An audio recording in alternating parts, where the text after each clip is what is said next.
welcome to the repeat, brother. Well, I'm very happy to be a part of the alumni now of the multi-episode guest. So, I think it's you, Aaron, Mike Rogers, technically Jake Roberts, but we had to delete that. We had to take that episode down. It was a good episode. It was a good episode, but it was the first episode where I thought it would have detrimental effects to the guest. Gotcha. And that's a weird one. I'd like to hear your take on this. I take pride in never censoring a guest. Right. But I always assumed I want the podcast to only be a benefit. Like Sure. If you come on, I want there to be like good vibes. You get to plug a business if you have a business. You get to plug a fight if you have a fight. Whatever it is that you want to use the platform for.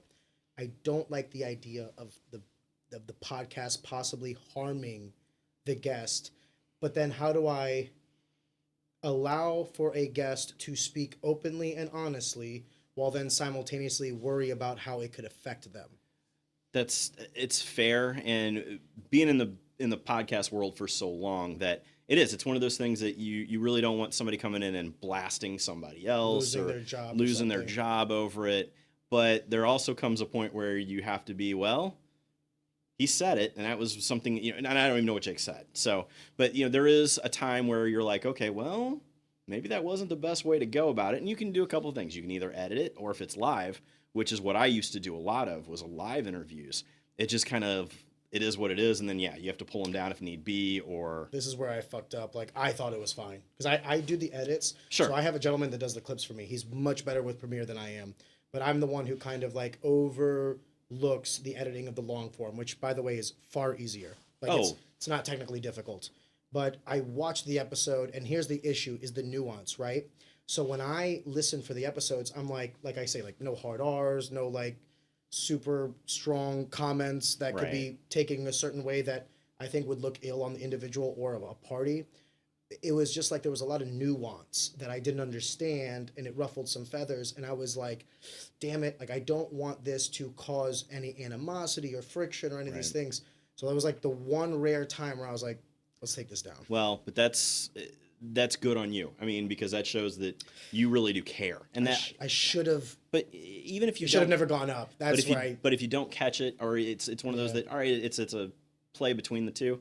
You did what you needed to do, and that's a good thing. So yeah, I see no issues in that. Forgive me.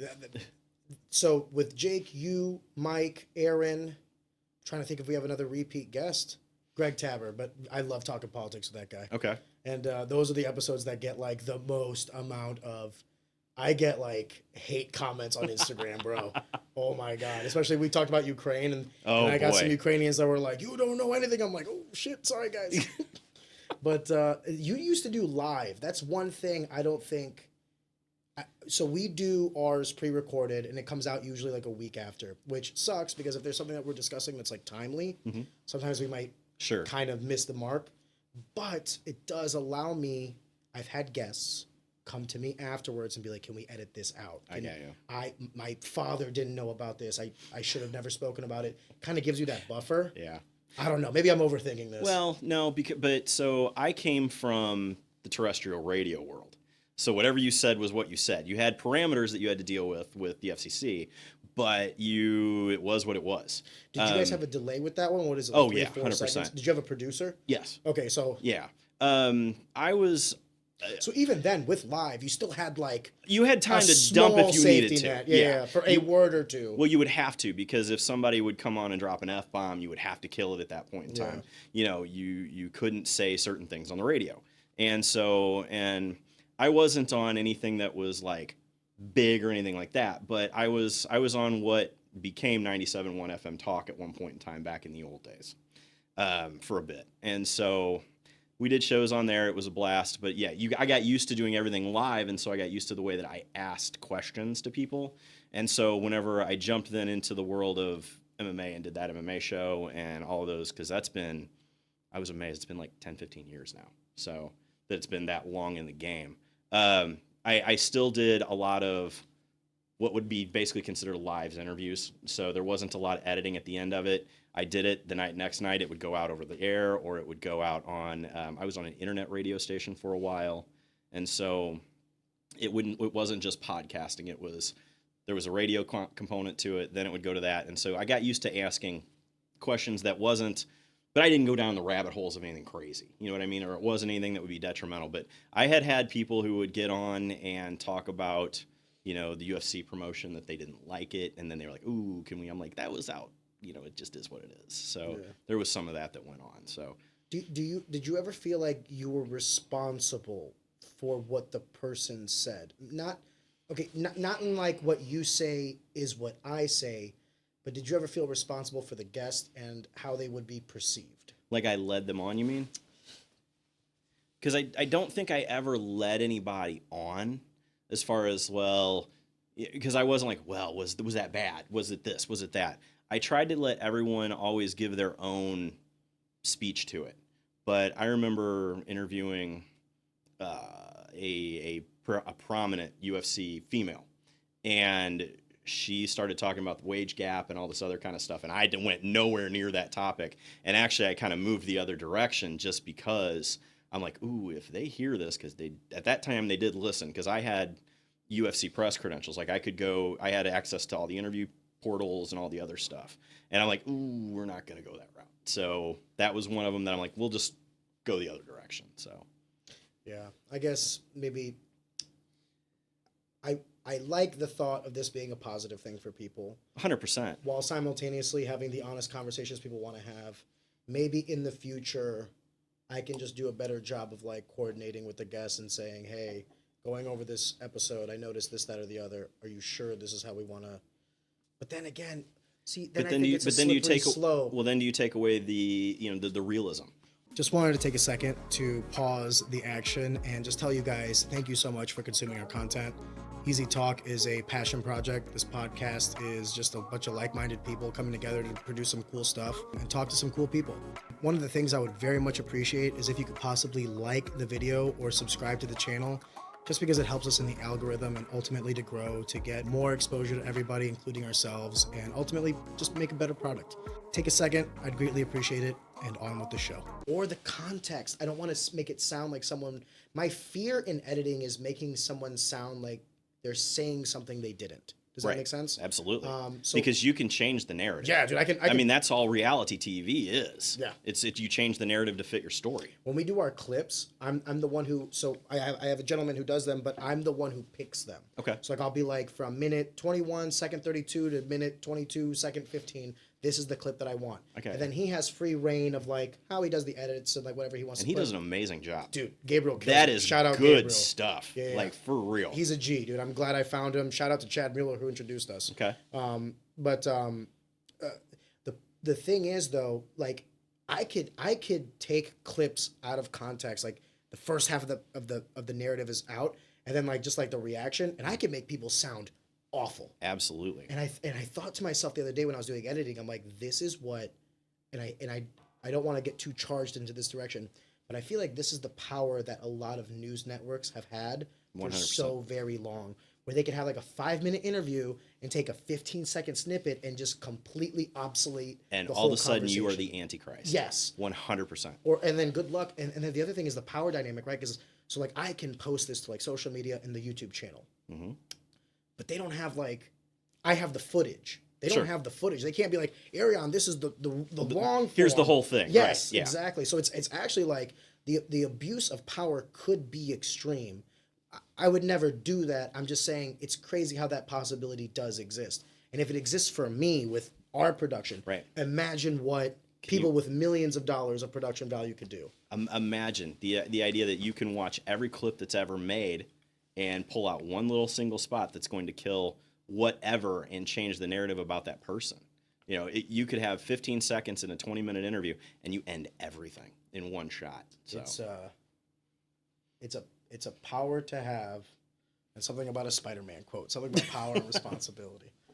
I did want to ask, because you were talking about how you were like, I want to be careful how I do your story. So if I'm incorrect with something, please. Sure. But the way I know this is before you ever became a commentator for Shamrock FC, that you were kind of in the media. You were more the impartial. You weren't necessarily tied Right. to a promotion, right? Mm-hmm. And you were doing more journalism / interviews / shows, podcasts before they were called podcasts, right? Yeah. When was it that you decided to kind of, because you still do podcasts, like we were going to talk about the MMA Mm-hmm. Bourbon Society, but when was it that you decided to kind of stop doing the interview / journalism with regards to mixed martial arts? When did you decide to make that pivot? So I started off as, like, as you said, I was in the media end of things. And I was the, number one, like, I was the only person to go cover Invicta, the all women's fighting, before it ever became a thing. I was at Invicta 2 and got to know all of these people in the business. And I was doing short form interviews, 15, 20 seconds, minute and a half. And then I would add those into a long form show. And when I say long form in my day, it was about 40 minutes because I still had to put in commercials to where my stuff was going. Oh, wow. So, but it was. Were you ever capped, forgive me, were you ever capped on bandwidth? Was there ever like a certain amount it could be? Yes, I had an hour's worth of time and Okay. I had to get all of my commercials into that length of time, no matter what it was. Yeah. So, and in those days, it was still in the radio form of doing things. So you were on for X amount of time, commercial. Next amount of time, commercial. And so I had sponsors, and I have sponsors that have been with me for 10 years. And so those I had to work into it. But I was doing all of that. I had done everything from World Series of Fighting to Bellator in the old days with Bjorn Rebney. I have interviewed Bjorn Rebney on many occasions. I actually ended up doing some behind the scenes interviews for Bellator at one point in time. Did all of that. I was training in the gyms. I was in the game. I'd been in martial arts since I was a kid. Jumped into the world of MMA, kickboxing, that kind of stuff. And then I was working I was a cut man for a couple of basically kind of out there. But I did it because no one in the gyms at that time. You had to know how to wrap hands whenever you took your fighters to wherever you were going because they didn't have it back then. The only one who did it was Sid G. Yeah. So learned all of that, got into it, started working a little bit for Shamrock FC, doing behind this, like that kind of stuff. I did some media for him in the old days. I did Joaquin Buckley's first interview ever at the gym because they knew like he's going to be the next big thing. Let him kind of practice with you. And so we did that kind of stuff. And, I did a bunch of that. What did they call that? 100%. Like back in the old days, man. Yeah. But then I would, so I did that for a while. Jesse Finney that owns Shamrock FC asked me one day, he's like, let's go to lunch. I'm like, cool. I'm like, this is going to be one of two things. I'm either going to get fired from what I was doing at the time. Or I'm hired, one of the two. So, okay. So he's like, what do you want to do? I said, man, I want to be Mike Goldberg. And Mike Goldberg at the time was the UFC's play-by-play commentator. And he's like, really? I said, yeah. I said, I don't want to be Joe Rogan. I said, I want to be Mike Goldberg. I like the idea of it followed what I knew from media and broadcasting, that's what you did. And you had a specific way of, of talking and the whole bit. And so he's like, that's interesting. Did you want to do it, or did you feel like it was the natural progression of what you were already doing? I wanted to do it, but I thought that I had kind of gotten what I thought was as high as I was going to be in the podcast world because it was one of those that in those days it was if you got to the top of your genre in Apple Music or in Apple Podcasts, you'd hit the big time. And I was in the top 20. So we had amazing listenership, and we had amazing listenership all over the country. We weren't Midwestern or St. Louis based. It was all national and international. That was the big thing. It was local, national, international MMA. But we went to lunch, and I said that. He looked at me and goes, that's pretty interesting, because there was a guy before me who did the first 2 or 3 Shamrock FC pay-per-views. And he called me up. He goes, so, you want to be Mike Goldberg? And I said, yeah. He goes, okay, I'll give you a shot. It was 2 weeks away. And so I went in and I did it. I was with Kevin Engel at the time, he has actually had been there longer than I have. Great Hall of Fame St. Louis boxer, MMA fighter, had done it all. And so I came in with 27 pages of notes that I had written on every fighter. Every fighter had a walkout speech, like how whenever they talk about him as they're walking down. I had everything that was, keys to victory and all this other kind of stuff for him. And you did your homework. I did, big time. And I got done, and he goes, "So, you want to do this?" And I said, "Yeah, I want to do this." And I literally have not missed a pay-per-view since. How many years ago was that?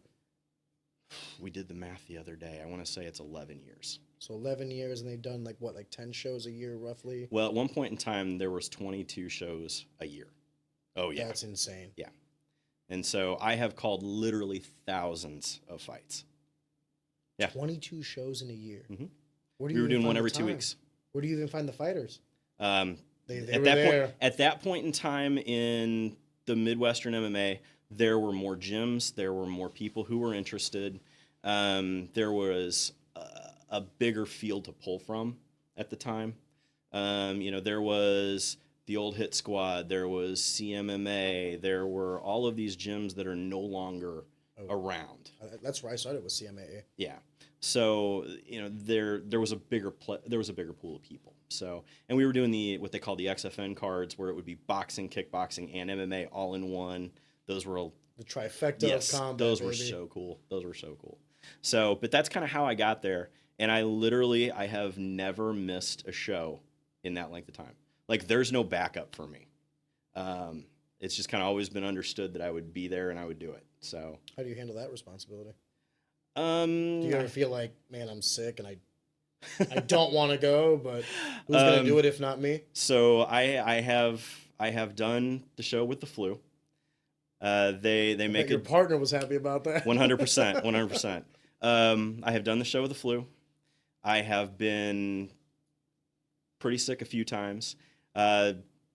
Jesse and Rob Doniker both will always make the joke of, there was the one time in Kansas City where I lost my voice because they claim we went out drinking that night, but that didn't happen. But I lost my voice for the next day. And so I started in the early afternoon with the audio engineer of, this is how I'm going to talk and this is how I'm going to make it. So I was able to actually produce myself from sitting and commentating of when I was going to go up and when I was going to go down. So I didn't blow my voice out and could still talk enough to get through it. So yeah, I've never missed an episode, and I still don't think to this day there's really a backup for me. So you've also in that time still kind of done the cut man thing. You wear so many hats, Jeremy. You do a lot of shit, and not just like from MMA standpoint, but also entrepreneurial and Sure. all these things.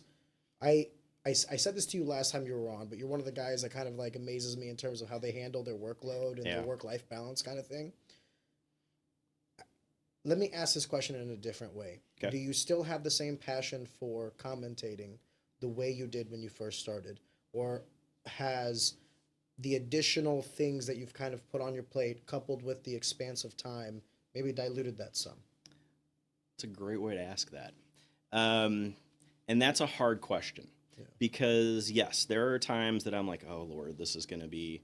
But the nights that fight night come around, or the card doesn't look as good as it would be on paper and it turns out to be amazing. Dude, you can't judge a card before it happens. Absolutely. I've eaten my words on that. 100%. I have too. And I've eaten my words a lot. You think it's going to be amazing and it's a snoozer? Or you don't think like, oh, there's no names out there and these guys fight just like their life depends on it. Yeah. Just kill it. And so I've always been... I'm more about now that like I'm cautiously optimistic going into every show. We have really picked up the pace since coming back from COVID. I think that the shows have gotten better.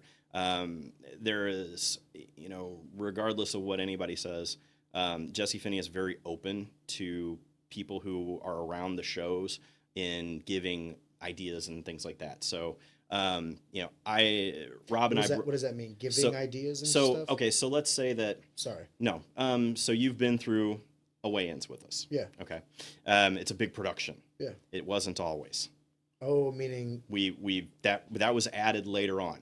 At one point in time, we were actually broadcasting them on that MMA show's Periscope account to show how long ago that was.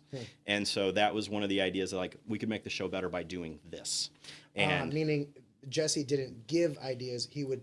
Absolutely, he would listen. You would be able to give him ideas. Correct. Okay, sorry. Yeah. The way you said it, I was like, "What do you mean he would give ideas?" Yeah, no, sorry. that's what I meant. So, but getting back to where you were though, but the ability to do that and to say, okay, I think that we need to do X, Y, and Z still keeps me in the idea that it's still good to me. I still look forward to it every time that it's time. There are days I'm like, oh my God, I've been at work all day. You know, I just did this with my company. We're having this, heck with it. We're going to go do the show. And it will still be, but I still write everything. You've been through, you know, a show, and I sit and you've even commentated with me. You know, you get a set of notes that state everything that's going on, everything that people have Little said. did he know, I can't read. But you get everything to you as my partner in it, and it takes me still to this day probably 4 days to write a Shamrock FC show. So, why do you put so much effort into the homework? Do you think that, I want to ask this question in an intelligent way. You may go into some of these fights already knowing some of these fighters. Oh, absolutely. For instance, my 5th fight with them, by that time, you know who I am. Right. Do you still need a page of notes for an Ariane Zekthi, or do you maybe necessarily not need to do so much due diligence on like the people that have been on the promotion before, and maybe cater that attention more towards the newer participants? No, so I give everyone the same, and that was why. If it wasn't so, even if, let's say, if it was an Ariane Zekthi on there, and I would be like, okay, I don't need to talk to you. I've already got yours written. But I have already watched that you have done something new in training. You have been posting X, that you've been doing something else. And so that will all be used. I believe that anyone who is willing to step into the cage has my respect and deserves as the best that I can do for them, to make them sound the best. I don't care if you are a 1 in 5 who stepped up on 2 days' notice, you are still going to get something that sounds like you're the next UFC vet, you know, the next UFC big thing. Because I think that everyone deserves that. Now, there are times that I have called out a lot of people while they were in the process, because I will say what I see, no matter what. And I've had a few people who came back to me. I've had more than a few. Came back to me like, I can't believe you said that about me. Well, I'm like, I can't believe you didn't learn how to wrestle. Plain and simple. So I said, I literally looked at what I'm like. Don't put me in that position. Yeah. I'm like, then don't go learn what I'm telling you. And I have had one who got so pissed off at me. I mean, was mad. Didn't talk to me for like 6 months. Wow. And came back and he goes, okay, I'm gonna prove you wrong. And he went out and then in the next 3 broadcasts, I'm like, he is the most improved fighter that I've seen in the last 5 years. Oh, wow. Because he took it to heart. And now he's like, he'll send me a fight on occasion and go, what do you think I need to do? That brings up that age-old adage of like what works best for some people, like the positive affirmation or negative reinforcement, right? It's like some people will hear criticism and perhaps it breaks them, like kind of the chink in the armor. Some people might hear a lot of praise. Like some people might need praise, like they need the attaboy. Some people have chips on their shoulder and they're like, oh, you don't think I can do this shit? I'll prove you wrong. Right. And that was that one. And I've had all of them. I have had every one of them. And I've tried my best though to always be respectful and to always be neutral.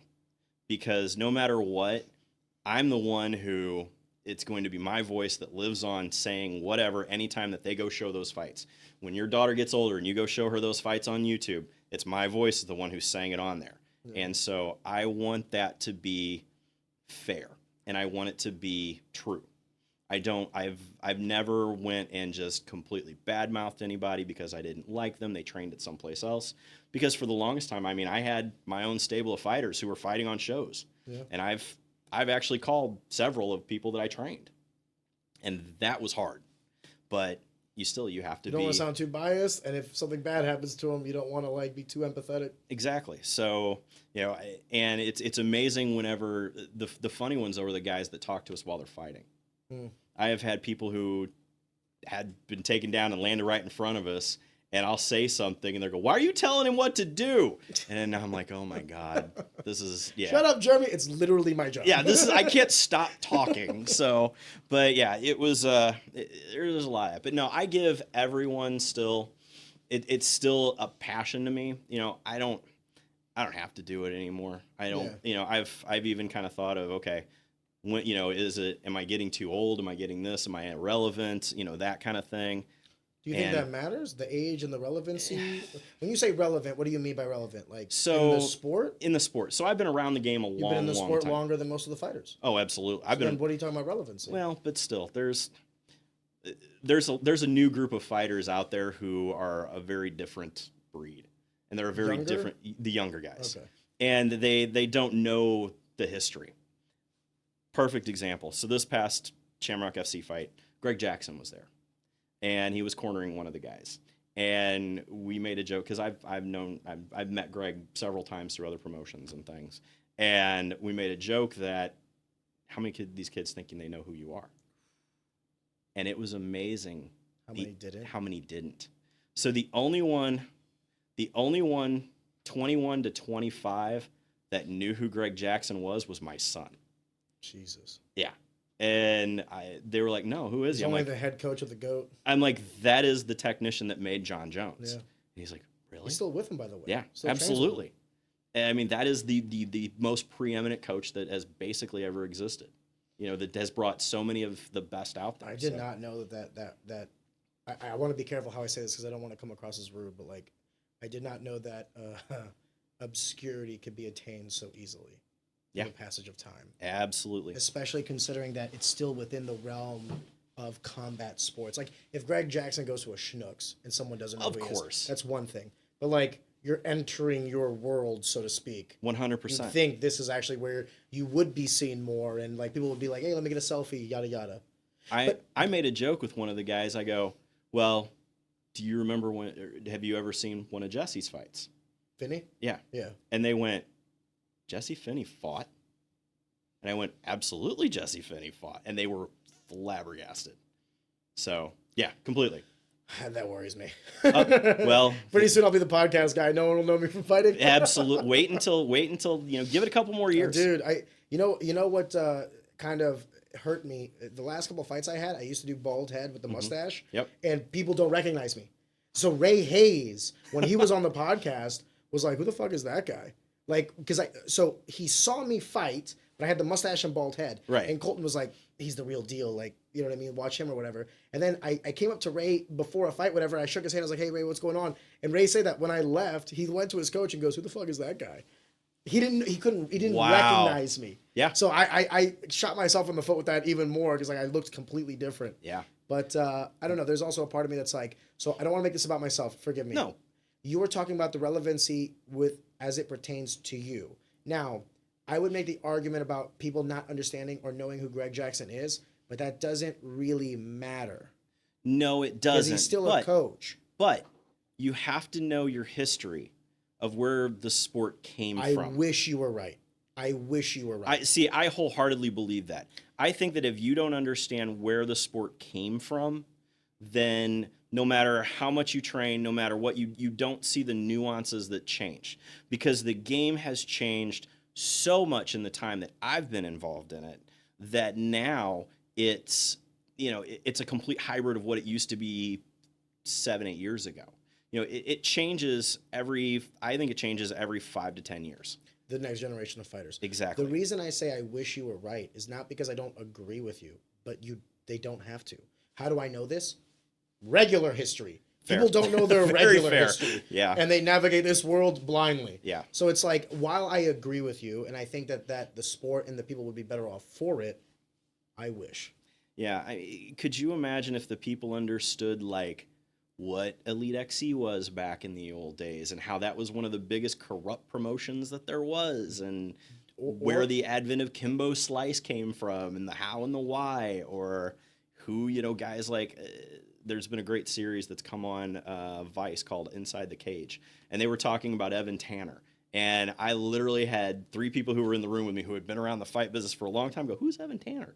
And I went, yep, that explains a lot. That's rough. So that's tough. Or just the inner workings of things, because I'm also more fascinated about, like, one of the more fascinating people that I've ever kind of known about. You said Bjorn Rebney for Bellator, right? Right. But if you recall, during the Strikeforce days, when Scott Coker was running that promotion, and then they finally sold their roster and everything to the UFC, Scott then immediately goes and then just becomes the Bjorn Rebney of Bellator. 100%. And I thought to myself, like, so like the average person would not even know who Scott Coker is. And then some fighters might know who Scott Coker is. And then some of these fighters, especially the younger ones, give it 5 more years, they won't know what Bellator is. Rest in peace. Well, they don't know what Strikeforce is. They don't know what Strikeforce is. Absolutely. So they don't really understand the inner workings. One of the things that we were doing before we turned on the cameras was I told you, like, here's kind of what I wanted to talk about, and then we were bringing up Bellator, and then I wanted to talk about the GFL. The GFL is another thing where I'm like, I want to know who's behind this. Who are the investors? Who's the one managing this? Like is it going to be some of the people from? Because here's why I want to know. Okay. Because if it's some of the people that have done this before, then I'll know whether or not it succeeds or not. It's several from the XFL. Oh, no. Yeah. So the main guy that I've understood is running talking about XFL, the Vince McMahon Football League is that's who's doing it. That's what I have been told. And so I don't know very, very little about it. And well, they were posting all this shit about like how they're signing all these fighters, signing like everybody from like Julius and Lucas and Tyron and all these other guys. I was like, okay, cool. Then they're doing a draft, and like of all the people that they posted about, they're only quote unquote signing like I want to say a fifth or a sixth of the people they posted about. So, do you remember the old IFL? So there was at one point in time a promotion called the IFL, or the International Fight League, and it was basically like the Silverbacks were Pat Miletich, and they were out of Bettendorf, Iowa. And then there was another one with Renzo Gracie, and there were all of these that were, and so they had. I remember that, and World Combat League. Yes, with Chuck Norris. No, yes, and then they had like teams. That's where I believe Sid G was the coach for St. Louis, right? No, actually, Jesse Finney was the coach for St. Louis. Sid G was one of them. Oh, Sid G was one of them. Yep. Forgive me. So wow, Jesse Finney was. Oh okay. Yeah. So the St. Louis Enforcers is what they were called, and that's where Felice Herrig came from, Adam Sella came from. They all were. That was their big start. So was that, and it is very, very similar down to even the way that the arena looks to karate combat. Yeah. So what it is it all comes around. Well, that's what they say about it's all cyclical. It's all cyclical, yeah. So it because it's the same thing. You know, it really the GFL is almost the same thing as the IFL, only it's, different countries, quote unquote. Although the where was it? Somewhere Abu Dhabi or something is literally AKA. Yeah. It's the AKA coaches. Yes, it's Javier Mendez is over in Dubai. Exactly. Yeah. So it's just it's an interesting paradigm to me. I want to get back to talking about you and Shamrock, but let me, if you don't mind, I want to do a small pivot. Sure. And I want to hear what you think about I am convinced that there will never be a parallel to the UFC unless someone has about $5 billion they're willing to burn over the next 6 years. And I'll tell you why. Okay. Right now, if you have like $1 billion, you're basically just going to piss it away. Because what you have to do is you have to get the top talent away from the UFC long enough to actually like establish yourself as a brand where the good fighters are. And I hate to say it this way, and I don't want to sound disrespectful. It can't be You're not being disrespectful, you're being honest. It can't be the ones who have aged out. Would I watch some GFL fights? Like, listen, dude, if Tyron's gonna fight like a Hector Lombard or something like that, like even outside of their prime, yeah, I mean, I'll tune in. But for how long? And then how long would I be interested in Tyron Woodley fights if he's not necessarily fighting what I believe to be the top caliber fighters of the world? More importantly, the youth. Where are their eyes still? You're not going to find a 20-year-old up-and-coming killer looking for the GFL. At all. They're going to be looking at the UFC. So as long as you still have those fighters that are feeding that top competitor spirit, the UFC will fundamentally have the best product. Now, the other thing I want to say is the variable of promotion. Mm-hmm. One of the things that I think, and I'm sorry to say this, but that Bellator and PFL and even ONE FC are fucking awful at, like literally abysmal. I followed this sport, and I had no fucking clue when there was a Bellator or PFL fight. Right. No clue. And I had them on Instagram. Still to this day. Still to this day. Did you know there was a PFL fight last night? At what point can you no longer call yourself a promotion when you're no longer promoting the fights? Well, that to me is... Because they had some talent, man. Douglas Lima, AJ McKee, they had good fighters. Well, the Pitbull brothers. Pitbull brothers, exactly. And now they've released them. So have they though? Oh yeah, they have. 100%. Has PFL? Yes, PFL released Patricio. When? I know Recently? I know that for a fact. Okay, recently? Yeah. Okay, because I know that there was like a lot of like There's a whole back and him-haw forth to about, it. yes. But so you made the mention of $6 billion. PFL had almost unlimited money because they had the Dubai connections. Mr. Davis had a ton of money that came from the UAE. What did they do with it? Have you ever seen the productions? Like the actual production? They're subpar. It is. Well, the it's lighting, also tough to compare them to the UFC because But I think the UFC is the gold standard. They're absolute- so fucking good at what they do. But you can light the ring right. Agreed. And I mean that's You're talking actually about one of they the made, things. like amateur mistakes. That's one of the biggest things that I used to bitch about with some of our pay-per-views is that the lighting was bad because it's not TV, and we fixed it, and now it's perfect. Like our shit looks better than PFL on a lot of things because of it. But if you have the money and the talent, it still doesn't mean that you're going to get the fans to agree that you are the biggest and the best. Because now, who's number two? I'm not even saying. But who's number two? But I'm not even saying to be the biggest and the best. What I'm But saying is to even be, compete. Yes, to be comparable. You're not even competitive at the No. moment. Because I had this talk the other night with someone. Who's number two? Right now. Is it PFL? Is it one? Is it BKFC? You know what? I just talked to Marlene Kelly. If you ask her, she thinks it's LFA. Interesting. Okay. She thinks it's LFA. And I'm like, I think I'm hard pressed to argue with her that LFA is not on par with PFL, Bellator, and all them. To be honest with you, I at least knew when there were LFA fights. Yeah, 100%. They are great at promoting the fights. I think that there is a fundamental disconnection with one and with PFL both.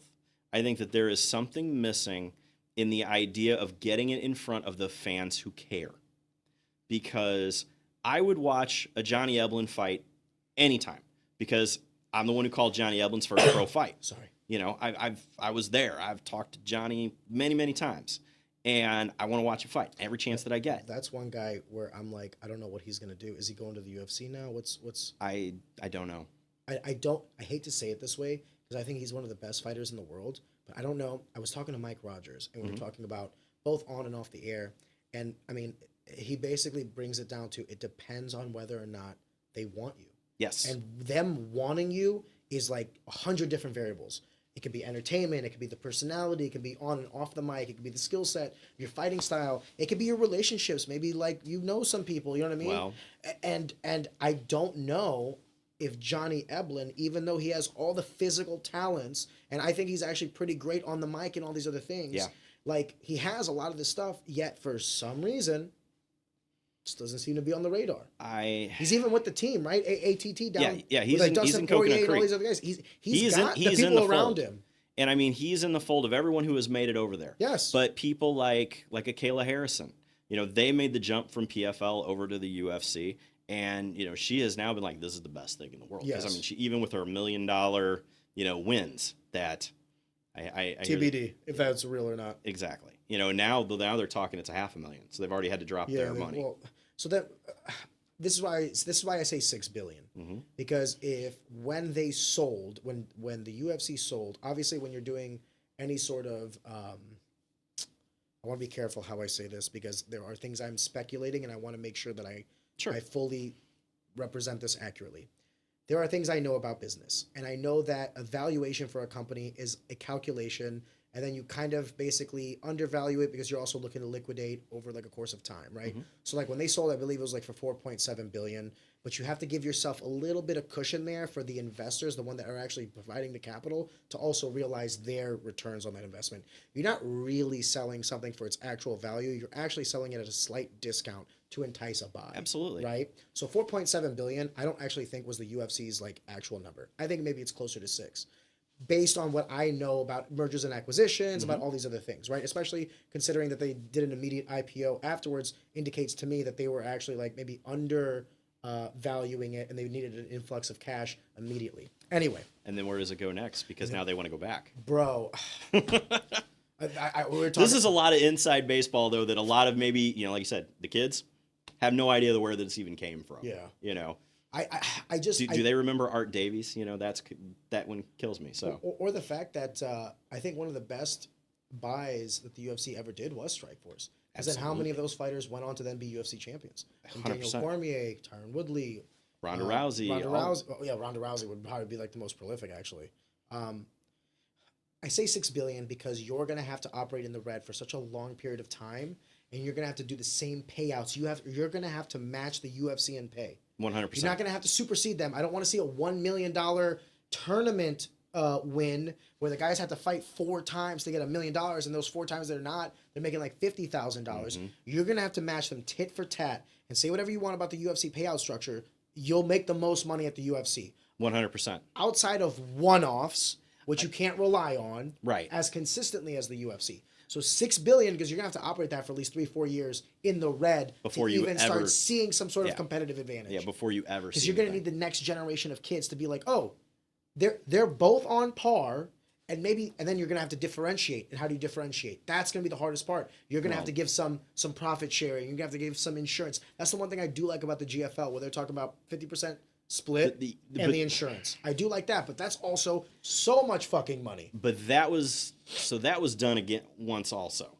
There was a company called the XFC, which where actually Austin Bashi started. Yes. That was their thing. Didn't they go under though? Yeah, imploded. There was a lot of underhanded things that went in with that one. I heard that the guy didn't pay some of the pro fighters. Yeah, there was. Austin seemed to have a great connection. 100%. Well, but at least he wasn't one of the ones that were burned. Even to the point that there was some things that went down with the commission, and some other things wow. Some fuckery. Well, there was a spot where our name was in some of this. My name personally was in some of, because I worked for him at one point in time. They're like, oh yeah, we had to pay that because I was on the list of being a paid person for him. So yeah. And you're like, I didn't get any money. I did get my money, thankfully, but it took almost 4 months to get my money from them. So are we talking about something substantial, or we're talking about like little bits? It didn't matter. But I mean, it was. So that kind of speaks volumes. If you can't make a small amount of payment, money, you're not making the big ones. Exactly. So yeah, that was their thing. They gave the fighters stock. They got stock, and they got health insurance, and they got the same form that you did whenever you fought and you had to go to the hospital afterwards. Yeah, they got health insurance for that night. Exactly. Yeah. So, which, by the way, I don't want to undersell that. That's huge. Yeah. We were just talking about some of this with the previous conversation with Marlene, but like essentially some of these guys, because of the way fighting works, like you're not getting the affluent, the wealthy, the well-meaned, right? A lot of times you're getting the hard-on times, the people without necessarily the most options, and these are also correlated with the people that are lower on the socioeconomic totem pole, and that probably means they don't have health insurance. They probably, when Junaid Munshi was on here, he talked about how some of these fighters don't see doctors, and maybe that physical that they did, or maybe the mandatory blood work that the state requires of them is like the only time they'll ever get any sort of like healthcare, medical preventative care, not reactive care, but preventative care. Right. You can see something in the blood work. You can do a pre-fight physical with Junaid. You can be like, hey man, your blood pressure is like not making any sense. You might need to go see somebody after this. I have had that with actually 2 people that I coached. Found out they had high blood pressure from the fight. From a fight. And that was the only time they'd ever even heard that. Never been to a doctor.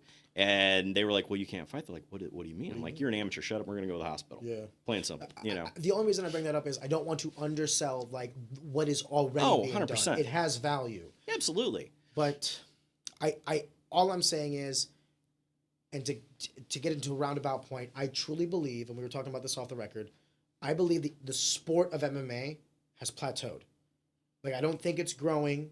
I think salaries are growing. I think the cross-homogenation of the sport is never been higher, and that's why you're seeing the UFC horizontally migrate over to slap fighting, jiu-jitsu. Well, okay. I think it's only a matter of time before they get into boxing or bare knuckle themselves as well. So I think boxing is coming because Zuffa boxing has already been created. And Dana White has he was a talking boxing about guy that for like the last 5 years. But so the fact that MMA, particularly the UFC, has jumped into slap fighting, has jumped into these other things.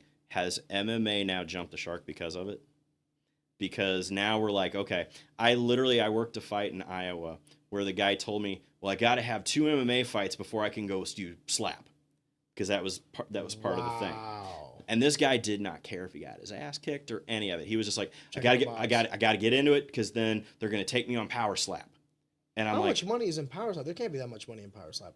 I heard they were getting paid anywhere between $5,000 and $10,000 for a fight.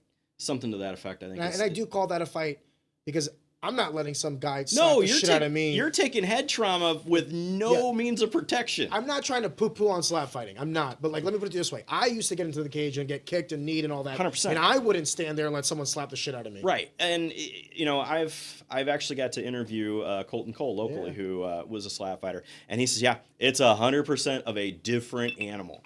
But, you know, Colton, TJ Thomas have all made it from, they came from the MMA world. They went into power slap and they found a niche there. So, but yeah, now it's like there are people who are training to go into power slap, but they still have to have some MMA fights behind them. That makes no sense to me. Why? It's like, do you have to have boxing matches in order to have an MMA fight, or vice versa? See, I lost why. I didn't understand it but he was like, yeah, they want us to have. Was it a Nevada State Athletic Commission thing? This was. Oh, power slap. This was power slap. You had to have some sort of combat sport experience. Which, because there's nothing that's, I still to this day, I think knowing how to do like a good hook would help, right? Well, no, because it's how you plant your feet. There's no foot movement to it. And think about it as, you can't train your chin to take a punch. No. You can't. And that's what you're doing. Exactly. You've either got the strength and the wherewithal because you can't flinch. That's a point taken away. And so, like, I dove into how this thing worked. It was crazy. So you know what power slap has done for me? It has proved to me how much I valued good defense. Absolutely. Because when I used to think that I was like very like offensive minded. Like I'm like, oh man, I love the knockouts and all that stuff. Then I see power slap, and the very first thing I thought was like, well, there's no game against that. It's just all chin. Then I realized how much I have an affinity for like proper head movement and good countering and stuff. I'm like, oh yeah, I'm actually a student of the sport. Thank God. Absolutely, because it's brutal to watch. And I'm not trying to poo-poo on slap fighters. No, I think it's pretty amazing. I watch it. I do too. I turn in and I'm like, this is so crazy. But I was watching it when JT Tilley brought it to Springfield because he was the guy who kind of started it in the United States. And shout out JT. He's kind of like unsung. But he's the pioneer. 100%. And he was involved in power slap like with the UFC. But wasn't it started? I could be wrong Russia. with this. Yes, it was started in Russia. So but while he was a pioneer here, he brought it here. He wasn't necessarily the inventor of. And I mean, people have been getting slapped since antiquity. So, but now let's wait for card jiu-jitsu to come. Do you mind? And can you reach that Weller? Maybe. Tony, do you mind? Are you ready? Yeah. We'll jump in. Sorry, I was doing Glenlivet 12. I poured it before you got here. No, you're all good. Is it okay if I do it on the rock? Of course. Here you go, sir. No, Dude, I always try to bring... The only a, guest who brings his own bottle. I always try to bring a decent bottle, so we had Pappy Van Winkle last time. Yes. And I figured that was generous of you, by the way. It's all good. But I figured this is a good pour to have, so. Thank you.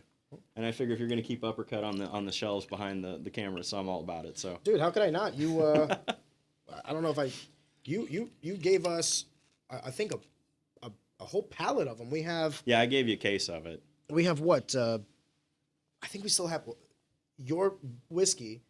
Shout out to all the fighters that have come on and is the most drank whiskey. We've had to replace your bottle the most. Good. Which is funny because that's the bottle we didn't pay for. So thank you, sir.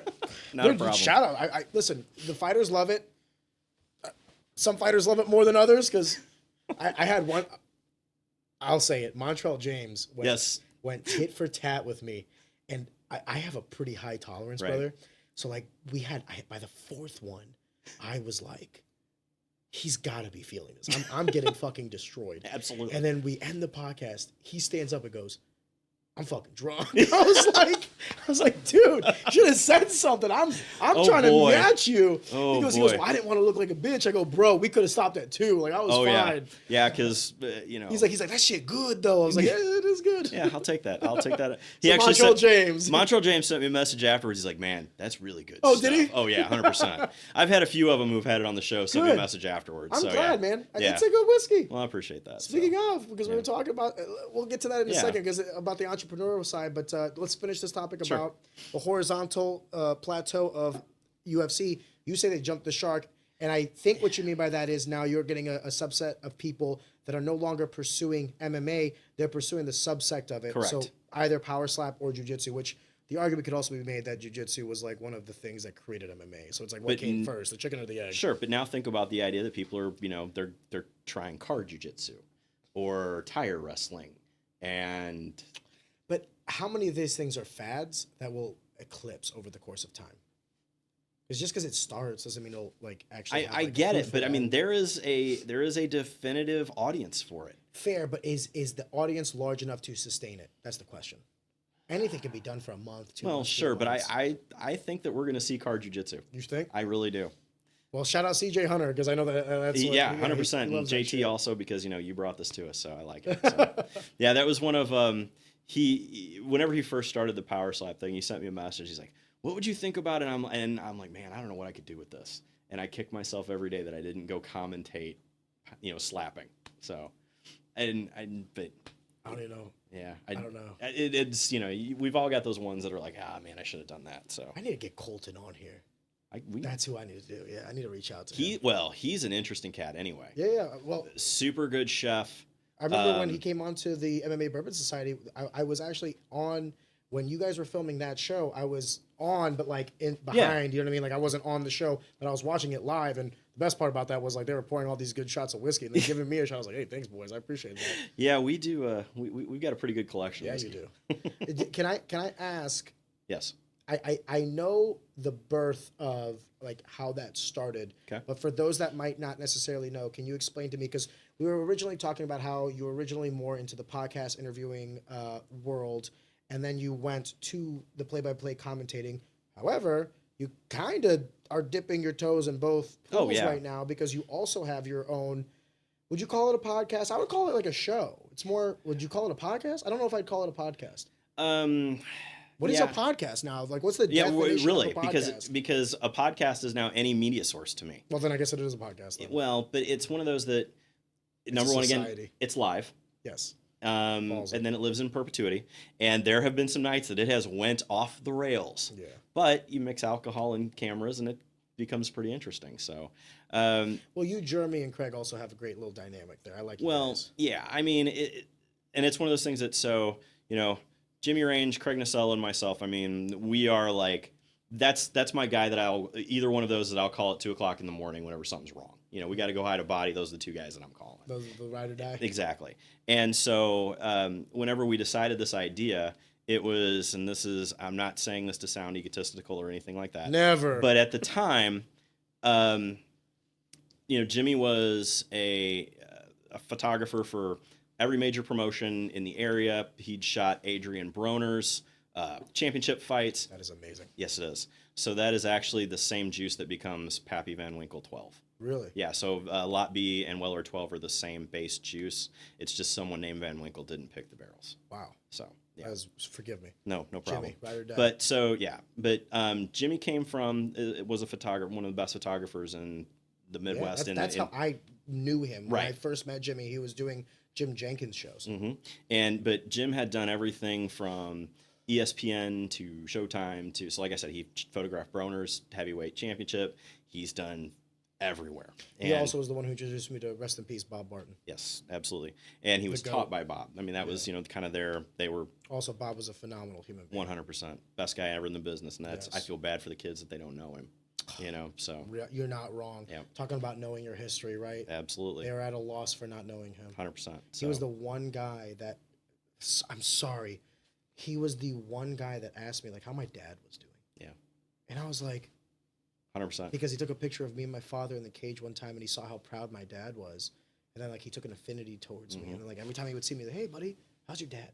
Yep. And I'd be like, fucking Bob, I love you, dude. Bob remembered everything and everyone and was the coolest guy in the business. Yeah. So, and he was the one who bridged gaps of every promotion.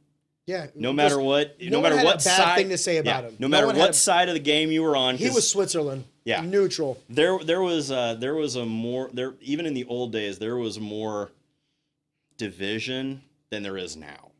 Like the old days. Well, I think now the division is at an all-time low between the promotions, between the gyms, and everybody. Agree. To be completely honest with you. But anyway, so yeah, no. But Jim did that. Craig Cutman and Bellator been around the world doing things, and I've been involved in from the podcast world to television to commentary to all this other stuff. And we made the joke one night while drinking whiskey that we could put on social media that we were having a ham sandwich and it would get 150, 200 likes.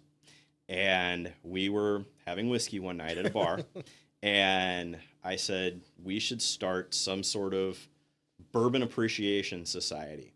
And we all basically posted it on Facebook that we're thinking about doing some sort of MMA bourbon, maybe appreciations where we would talk.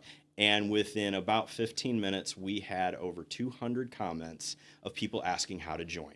And I went, well, shit, I guess we got something here. Membership fees. I was like, all right, I guess we've got something. And we sat down and we kind of laid it out. Got with Matt Frazier, and because Matt's my other ride or die. Dude, shout out Frazier. We're gonna have drinks with him after this. He's a great guy. Yeah, Matt is one of those kind of guys that, like, I have weird ideas at all hours of the night. I'll send them to Matt. He answers me first thing in the morning. But yeah, he was the one. I'm like, how do we do this? And we kind of came up with it during COVID. And he's also one of the rare guys that, like, comes up with conclusions. Does that make sense? Yes, because a lot of people are willing to, like, bitch and complain, but he's the kind of guy that'll be like, okay, well, what if we try this? It might not be right, but at least he's thinking about completely solutions oriented everywhere. I love that about him. Yeah, and that's why I brought him into several of my other things with me. But so we decided, though, that all right, we're going to call it this. We ended up doing a few shows during COVID, and it was funny because nobody should talk to each other, and of course we were going to each other's houses, sitting a foot away from each other, sharing whiskey glasses back and forth because it was COVID and I didn't really care. COVID's not real, but anyway. No, it was, so we kind of grew from there, and it's one of those things that we do whenever we do a show every other week most of the time, but sometimes we got to take off if something's going on or there's life happens. But it's an absolute blast. We do it live. We do it as a Facebook, and then it goes to Spotify like that, and YouTube, and blah blah blah blah blah. But we'll have a pretty decent audience, and we have audience engagement because they'll ask questions in the comments. I get a lot of questions afterwards. The fact that you guys do it live, I love it. It's ballsy. There have been nights where it went either really off the rails think about it. If you're drinking barrel proof whiskey for 2+ hours. That's the other thing, is you're adding that element of, like, alcohol. Right. Because, Craig, God bless him. Craig is the funniest man in the world who doesn't know he's funny. I mean, he's like, do you write him the jokes? And I'm like, no, that's just what he's thinking. And it just comes out, and it's amazing. So, yeah, he's super funny. Jimmy is the eternal straight guy, and he's also the tallest one of us, so it works out. And then I kind of navigate the ship. Kind of like in the middle. You can be serious, and you can also have some jovialness to you. Yeah. It was actually one of the times where I had the most enjoyment of any of the things that I've done, because I've done, like, podcasts and stuff before outside of my own. But I always love it whenever you guys extend me an invite. It's just so much fucking fun. Yeah. And you guys as individuals, and then the actual thing as well. Right. Well, and then, you co-hosted with us once, and that was a blast. You came over to my bar. The speakeasy. That was dope. And so, that was a lot of fun and kind of crazy, It's a good time. So it's, I do so many things that I, like, have to do. Sure. It's always nice whenever you get to do stuff that you want to do. And that's my push for almost everything. Yeah. I don't want to have to do anything. I just want to do what I want to do. Just exclusively do the shit you want to do. Exactly. So I don't know. It's a slippery slope, right? Because even a porn star says they grow into work. So it's like, but it's at still, what point does it start feeling like? Well, and it always feels like work. Don't get me wrong. Yeah. I'm stressed out 24/7. The wife will look at me and go, "Stop it. Just it's fine." And I'm freaking out over something at the time. But I was at my office 2 hours before coming over here with you, but I love every minute of it, and I wouldn't do it if I didn't. That's the same thing with commentating fights. If I didn't love it, I wouldn't do it. How is your, if you don't mind me asking, how are you have your hand in a lot of things. Mm-hmm. The MMA Bourbon Society is a show that you do, mm-hmm. but it is just one of the things that you have. Yes. You have a information technology recycling company. You have Uppercut the Whiskey. Mm-hmm. You have a barbecue sauce that I believe stems from Uppercut. Like, you use Uppercut in the barbecue sauce. Yep. Hit me with all of them. Like you know what I mean? Sure. So I own a company called Think IT, and Think IT does basically anything and everything that could be technologically recycled, refurbished, yada, yada, yada. So I have clients like Walmart. So they buy from us. people who sell on Amazon. If you see a certified refurbished, that's what my company does. So the ones that make the ones that make the world go around aren't real sexy. They're not sexy. No. Yeah, that's the non-sexy one. So, but doesn't mean it's not lucrative. Absolutely. So, but the whiskey Uppercut was, it was born in my kitchen, and it was one of those things now that we're still in 80 stores in Missouri, 40 in Illinois. We are shooting to add 35 more states by the end of the year. Oh, wow. 2025? Yeah. Okay. And it's more that there's a lot going on in the spirits business as a whole that is not conducive to small brands at all. Can you elaborate? Absolutely. The world has quit drinking, other than us sitting here. Ooh, I was about to say, I don't know about you, brother. No, the rise of, and it's actually, we talked about this. Shit. We talked about this on the last show of the MMA Bourbon Society. So the bourbon bubble has kind of burst. The idea of chasing bottles is kind of passe at the moment. I don't know about that because I still can't get certain bottles. But I got numbers. Okay. There has been over a 20% drop in bourbon sales, and it's all due to wholesale or retail or second market. What are we talking? We're talking wholesale from distributors to the distributors to the bars, that kind of thing. The market is dropping because people are, one, they drank themselves stupid in COVID, and they're taking a break. Number two, the advent of legalized cannabis has given them something else to do that gives them that same feeling that a good whiskey will. Yep. And number three, believe it or not, is Ozempic. Because Ozempic, or that weight loss type of drug, you don't drink on it. It makes you sick. And so there are so many people are doing Ozempic that is affecting the spirits market. That would shock me. I would have thought I was surprised too, but it was an article in Inc. magazine. And so am I incorrect in thinking that just the alternatives to whiskey don't play a part? Because I'm seeing all these people start drinking seltzers and it's Trulies and shit. All of that shit is still there's still 20% down. The bar business is slow because of it. Alcohol across the board. Now, there's going to be new things coming. Of course, tequila is going to be the next big thing that everybody's talking about. Tequilas and gins is supposed to be the next big thing. Why? Because they're clear? Because tequila is supposed to be the quote-unquote healthiest of all of them. I thought it was vodka. Am I incorrect? Yeah. Tequila's got a congeal to it that makes it supposedly a little better. Whiskey's the worst, right? Absolutely. Holla! Press on, buddy. Yes, that's right. Listen, I'm here for a good time, not a long one. Absolutely. I don't care about all that shit. So, So it has been 2024 was definitely a down year. Including yourself. 100%. And it's more now the focus that even like bars and liquor stores are more based around the idea of big brands that they know are going to sell.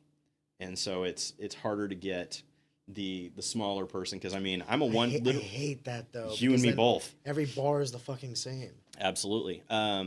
But they are even so. We've talked about allocations and things, and we've talked about that. They have stopped allocating Elmer T. Lee, or E.H. Taylor, the small batch, the big yellow thing that you like. Yeah, they're down to about $50 a bottle now, retail, that you can get in every store. Yeah, I do know that. I do know that once you gave me that bottle, I remember I was going to I was ticked because I'm like, well, because I paid a specific amount for them and I didn't charge anybody else over like my friends. And it was like, wow, this is next to nothing now. Dropped dramatically. Like the retail is what I paid for them. Yeah. So yeah. And so there is it's a great bottle, by the way. Absolutely, it's well worth it. I still especially for $50. That's exactly. But so you're not seeing people pick up. What is happening brands to the higher end whiskeys like a Pappy's then? Because I'm not necessarily seeing any of these things dropping costs for what it costs me. They will never drop to the consumer, because the retail stores still see them as their meal ticket for the year. Yeah. So if you get your allocation of Pappy Van Winkle and you sell them for $1,500, $2,000 a bottle, you're making several months worth of money in that.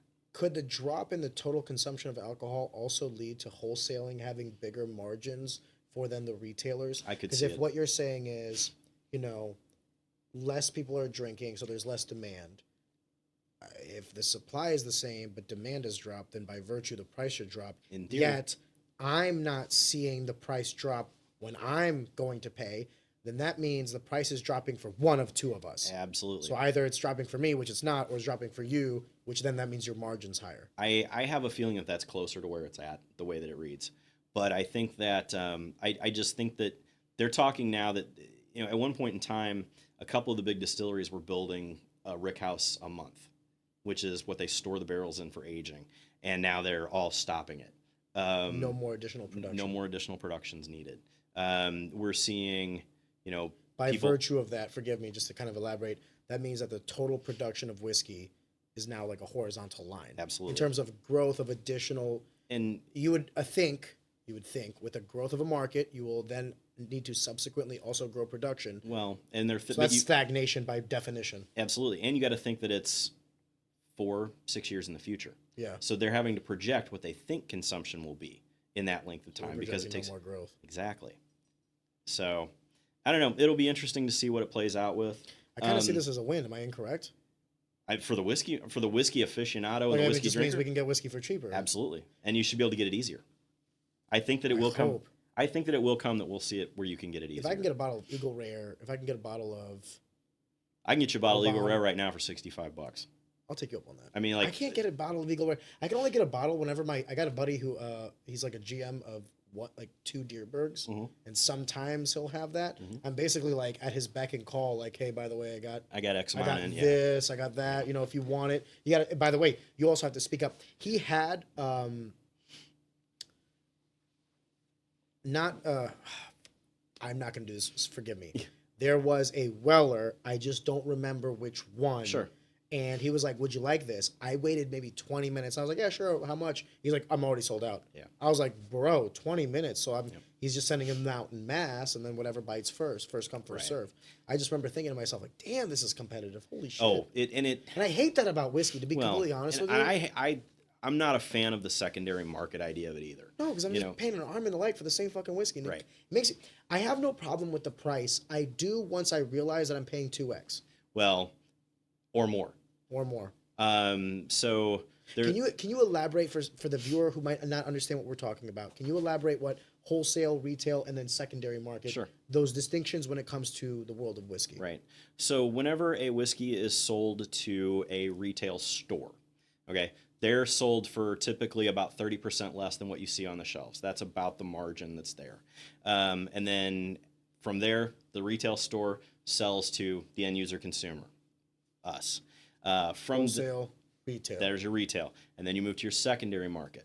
And that is where high-end, hard-to-get bottles are resold in, for lack of a better term, like black market groups. Yeah.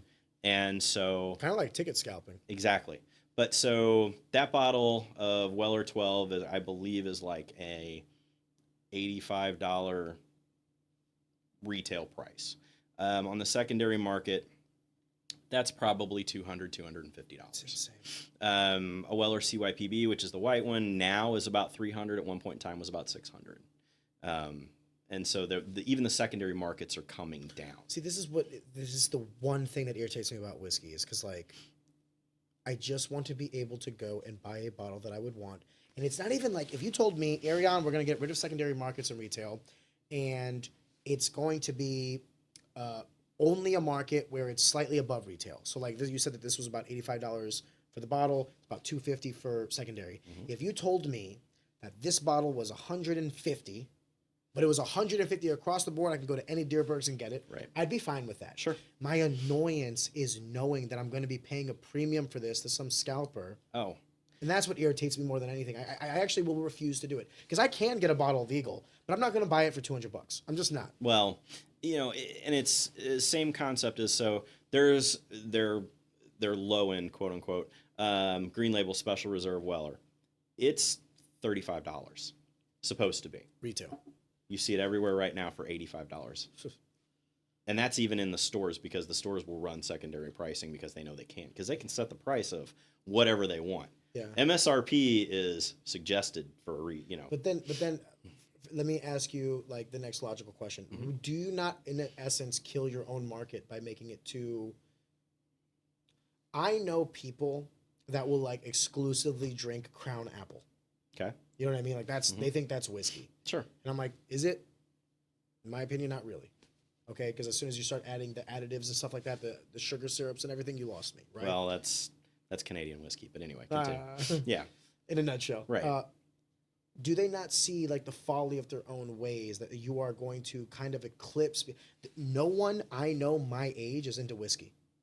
Right. And if you it's got to be my age. It's people my age. Yeah, I'm kind of like, if I didn't know you guys, I don't think I'd be into it, to be completely frank with you. You know what I mean? Right. So it's like if you know maybe someone who's a little bit more matured in terms of their palate, you might get inundated with this world. But like if I was just hanging out with the people my age, dude, it would be vodka, tequila, gin, seltzers. That's it. Yep. 100%.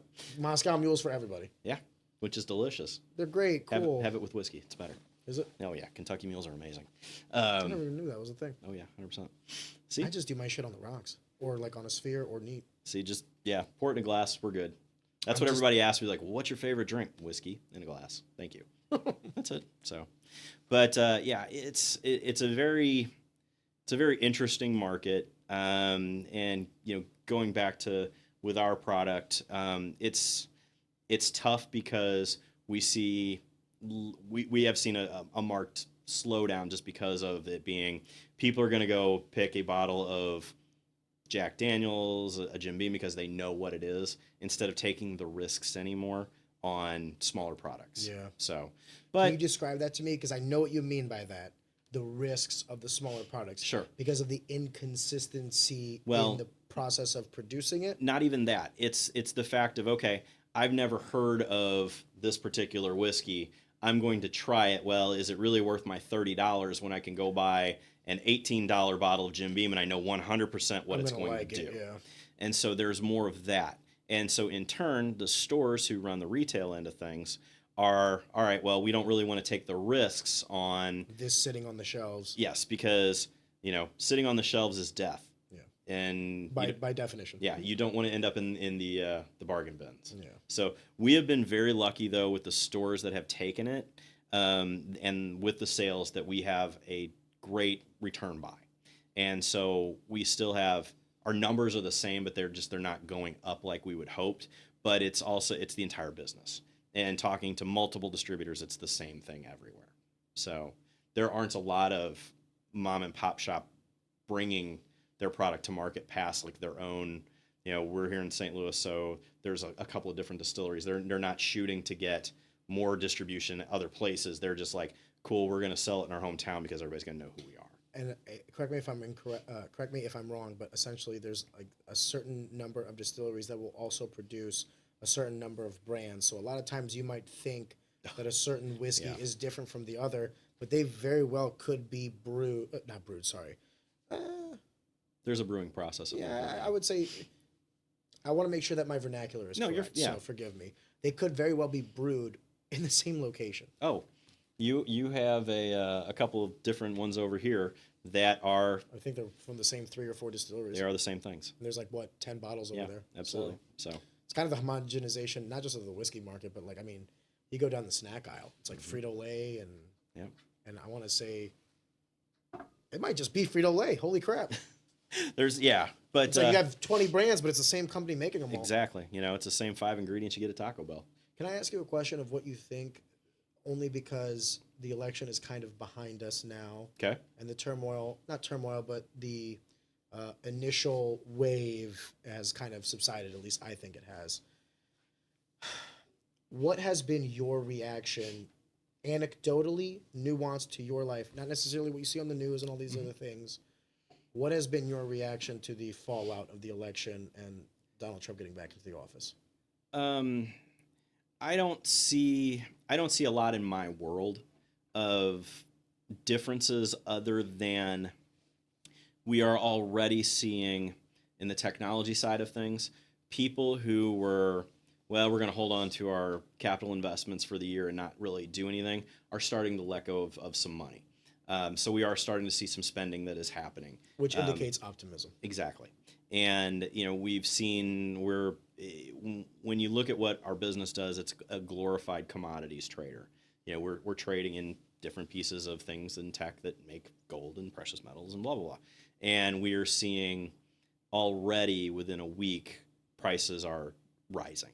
And that is due to optimism, as you said. Or demand. Yeah. And so now that people who have waited for the last 4 years to see what's going to, how it was then, and now they're a little more optimistic, we're going to see things that change a bit. So yeah, I can resonate with that, because similar to my line of work and just broader sense out of the equation, just within my immediate circle, I said some things off the record. I'm going to keep them off the record for right now, but I'll tell you a little bit more detail. But I mean, we're talking about people that are making like 5xing investments, and the verbiage used was, "I'm feeling bullish, really optimistic after that inauguration speech." And it's every market. It's the commodities. Universal. It's universal. It's the commodities market. It's the crypto market. I know that you don't do crypto, but I know that that's a thing. I'll tell you why. Tell me why. It's the next bubble.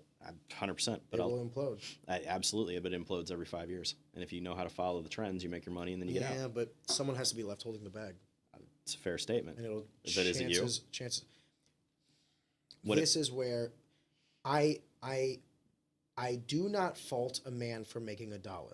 Okay. And that's not what I'm like necessarily against crypto for. The reason I'm more so against crypto more than anything is I see a lot of the same predatory practices with regards to acquiring new investors that I've seen throughout history, some that I've lived, some that I haven't, and I've only read about or what have you.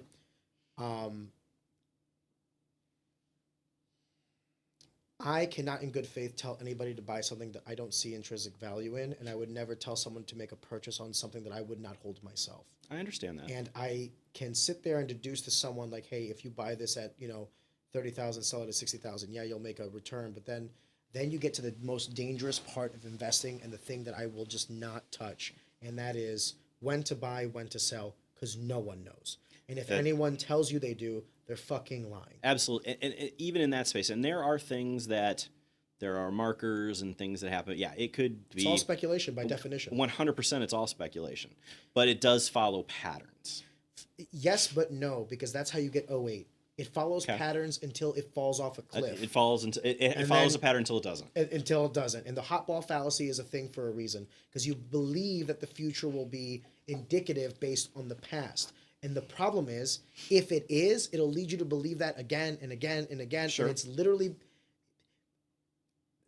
statistically impossible for this to continue forever. Fair. Even the dollars crashed before the Great Depression. Absolutely. Right? So like there's been instances in which this happens. Now, and it happens every 3.5 to 5 years when they call the Bitcoin halving. I think it might happen. I think this next one will be longer based on the initiatives of this administration. But I think it would be a grievous misuse of taxpayer dollars to produce a strategic Bitcoin reserve. Because if the U.S. federal government starts getting into the market of propping speculative assets, where does it end? 100%. I have not been given a solid argument in terms of the value of any cryptocurrency, from stable coins to shitcoins. The Web3 whole push is completely separate from cryptocurrency. Sure. Blockchain technology, once again, completely separate from Bitcoin or any sort of cryptocurrency. Are there value in some of these technologies or initiatives? There is. Well, I think even like XRP there is a value in the technology behind it. That is the money mover. Yes, but what if I were to tell you that the underlying blockchain technology, unless you were to get to some sort of like AI, the amount of compute. So right now, the way ACH transactions work, yes, there's fees associated with this because it's a relatively small amount of compute considering the absolute Goliath of world economic transfers. You're talking about billions, if not trillions of transfers, like transactions every day. You literally do not have the compute capable to handle that right now with blockchain. You can't do it. And even if you did, you don't have the energy to fuel power. That compute. Right. And that is for one day. So what I'm saying is some of the technology in the far off future, once we've eclipsed these engineering hurdles, valuable? Yes. When you start telling me how to invest in blockchain at that time, I'll listen to you. But does that mean that Bitcoin has value? No. It has. Interesting. Okay. It has zero value outside of what someone is willing to pay for it. I'll give you that. That by textbook definition is speculation. Yeah, absolutely. And that's why I've desperately tried to get crypto people on, anybody, to debate me on this. I really wish Des would have. I hope he does. I really. It's still an open invitation. I will operate in good faith. Yeah. But everything I've learned in finance, everything that all of my professors and everything that I've like honestly seen in the real world, not just theory but also application, leads me to believe that this is solely something that you are wanting to buy at 1, sell at 2. Nothing wrong with that. Right. And if you can buy at 2 and sell at 4, I hope you can. But at some point in time, when you buy at 100 and no one's willing to buy at 101, right, you now have to offer at a discount in order to liquidate. And what happens when there's no buyers? Well, and that's when you see the falls. But who's going to fall? Is it going to be the institutional investors? Absolutely not. No, it'll be the everyday person. Sure. Once again, footing their bill, and we can. Okay, so I don't want to sound like too much of a socialist. Or I get like it, that. but that yeah. So I get where believe you're in going. open market. If you're wanting to buy it, I don't want to ban it. If you want to buy dog shit, buy dog shit. I'm not going to prevent you from buying dog shit. But don't tell me that dog shit's gold. I'm sorry. Fair. All right, that's fair. I'll give you that one, so forgive me. I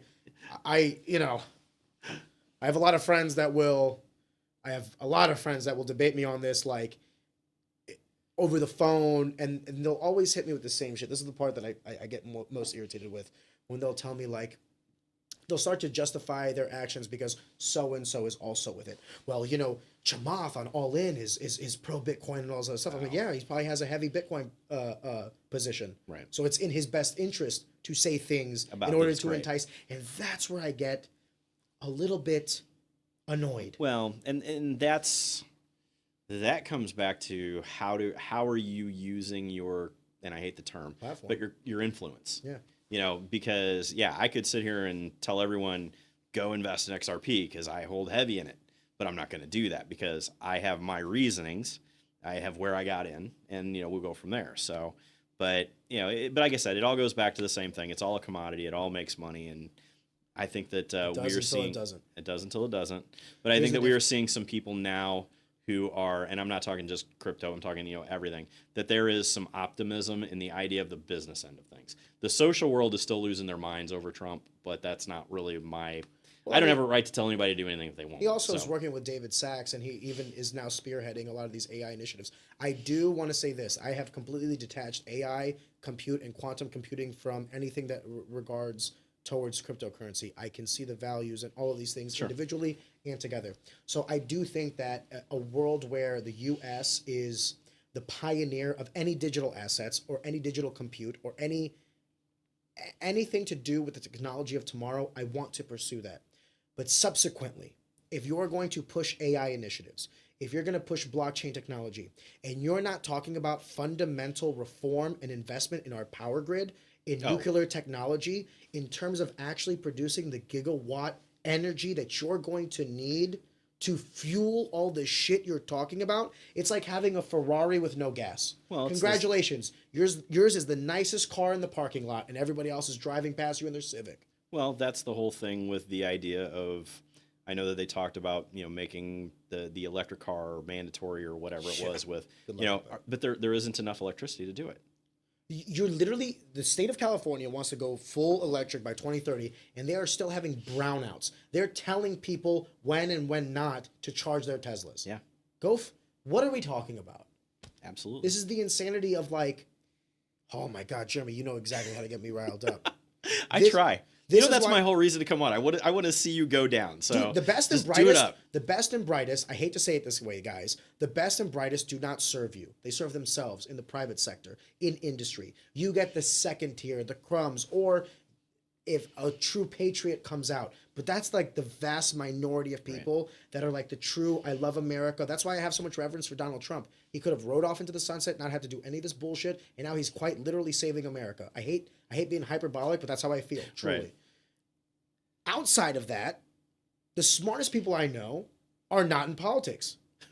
They're not. 100%. The dumbest motherfuckers I know are. Or if they are smart, they're driven with power and status, and they see that climb Okay. And to those, I say all for you. Well, But I would love to see what a Josh Hawley could do in the private sector. Yeah. I would love to see what a Rand Paul could do in the private sector. I bet you they could do more good. I agree with that, and I've been asked to jump into the world of politics at some Have you thought about it? local state level. Yeah, I've thought about it, and I just don't know if I just don't know if that's me. That's a lot. I thought about it too. And, Yeah, it's and a I was lot. like, And- I went down to Jefferson City and I was like, Jesus Christ. Oh, yeah. The amount of mouth breathing, I can't take it. 100%. It's crazy to watch. So, yeah, I was approached by a couple of things. I'm also not tall enough. That's fair. You wouldn't. Look And I'm a foreigner. Yeah, that's In true. the great state of Missouri, that matters. That's fair. That's fair. But I'm from Illinois, so it's even worse. So. No, you guys got quotas. You'll be fine. Yeah. Very nice. Very nice. I'm messing Very with nice. you. I'm messing with you. What did you think about the natural disasters in California with the wildfires and the management of various public resources? Man, you're gonna make me go down the political route. Okay. Oh, fuck it, dude. We're in for a penny, in for a pound. Absolutely. I'm So. gonna have another Weller, and then we'll start talking about the conspiracy theories. Because did you see the MLK preliminary files that came out?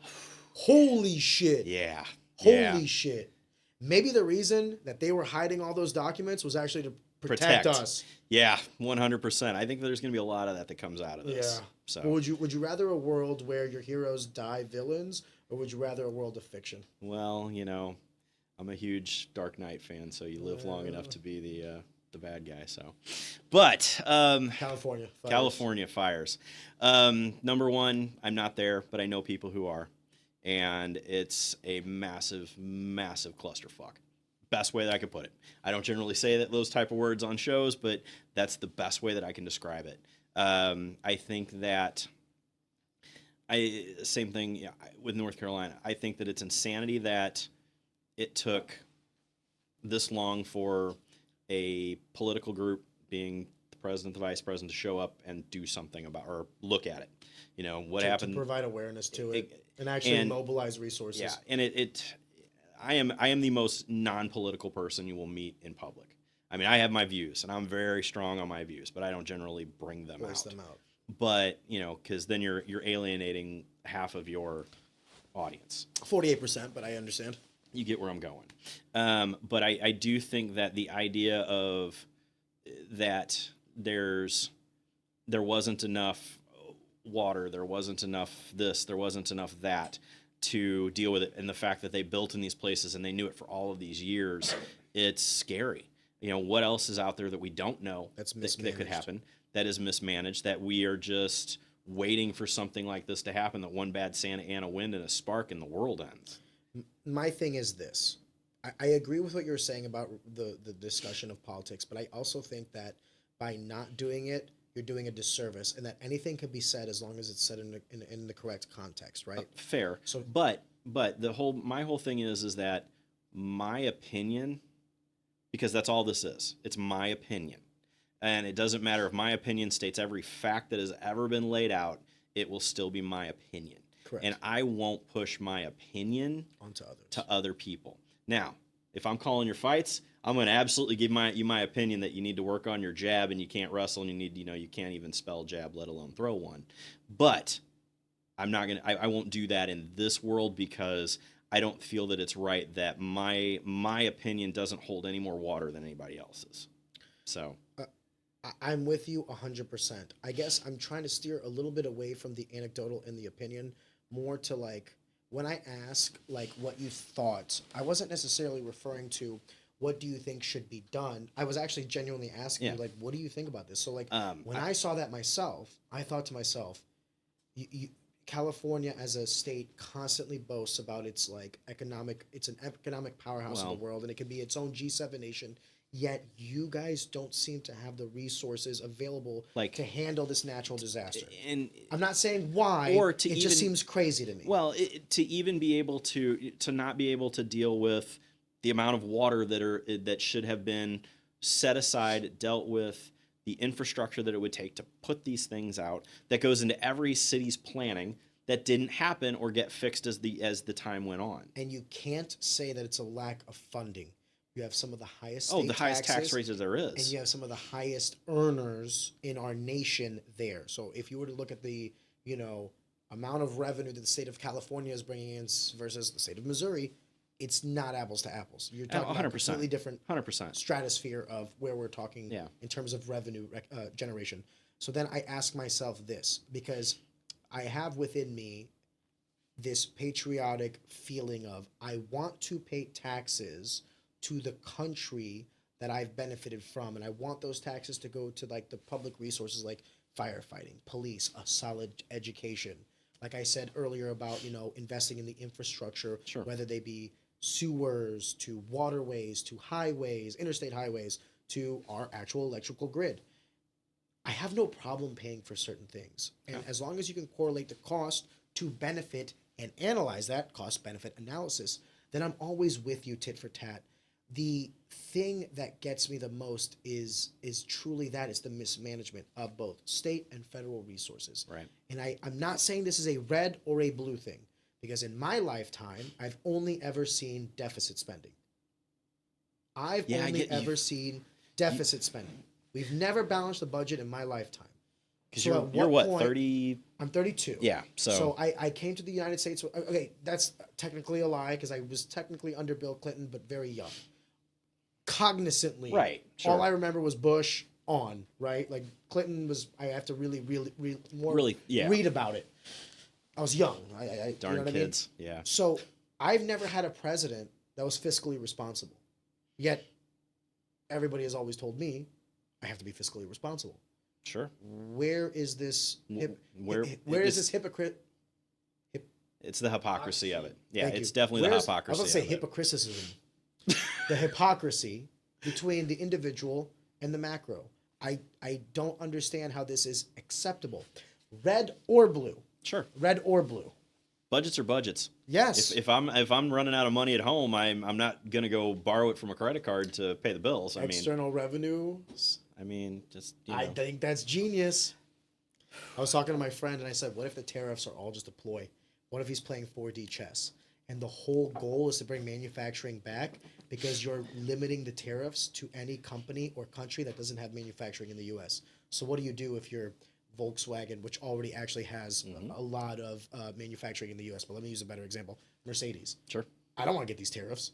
Let's make a small plant in bumfuck nowhere where the land is cheap. Well, and we'll make some jobs, and then we don't have to do these tariffs. And now you got 200 jobs for Americans. Absolutely.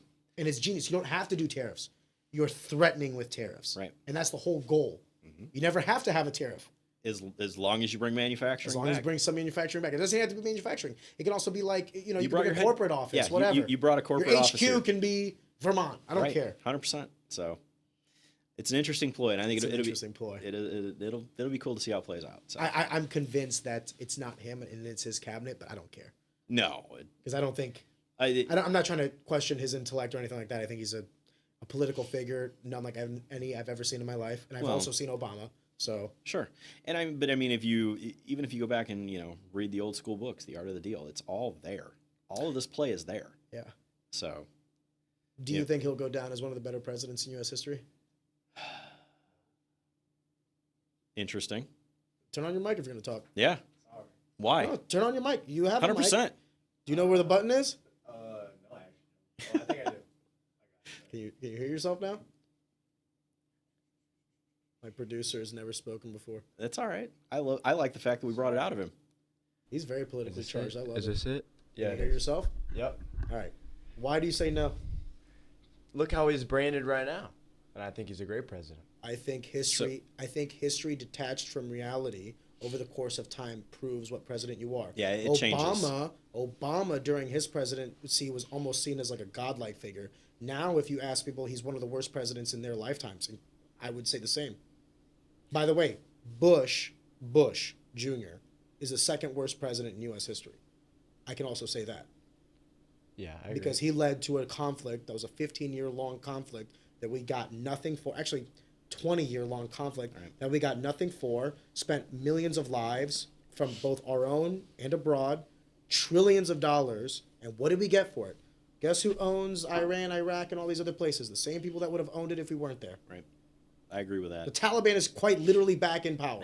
What the fuck did we do? And I hate saying that because you and I both know a Marine who served over there, and if you talk to him, he fucking hates it.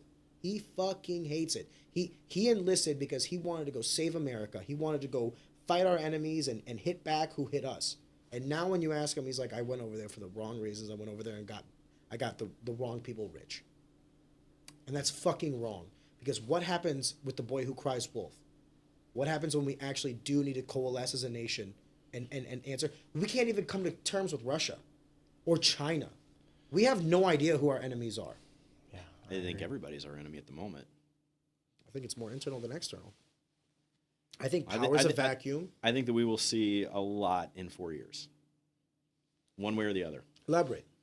I think that if we're going to go down that route, I think that this has nothing to do with blue or red. No, 100%. Everything to do absolutely. with objective reality. Yeah, but I think that we will see, number one, how strong our military really is, and I think that it goes back to the old Reagan days of trust but verify.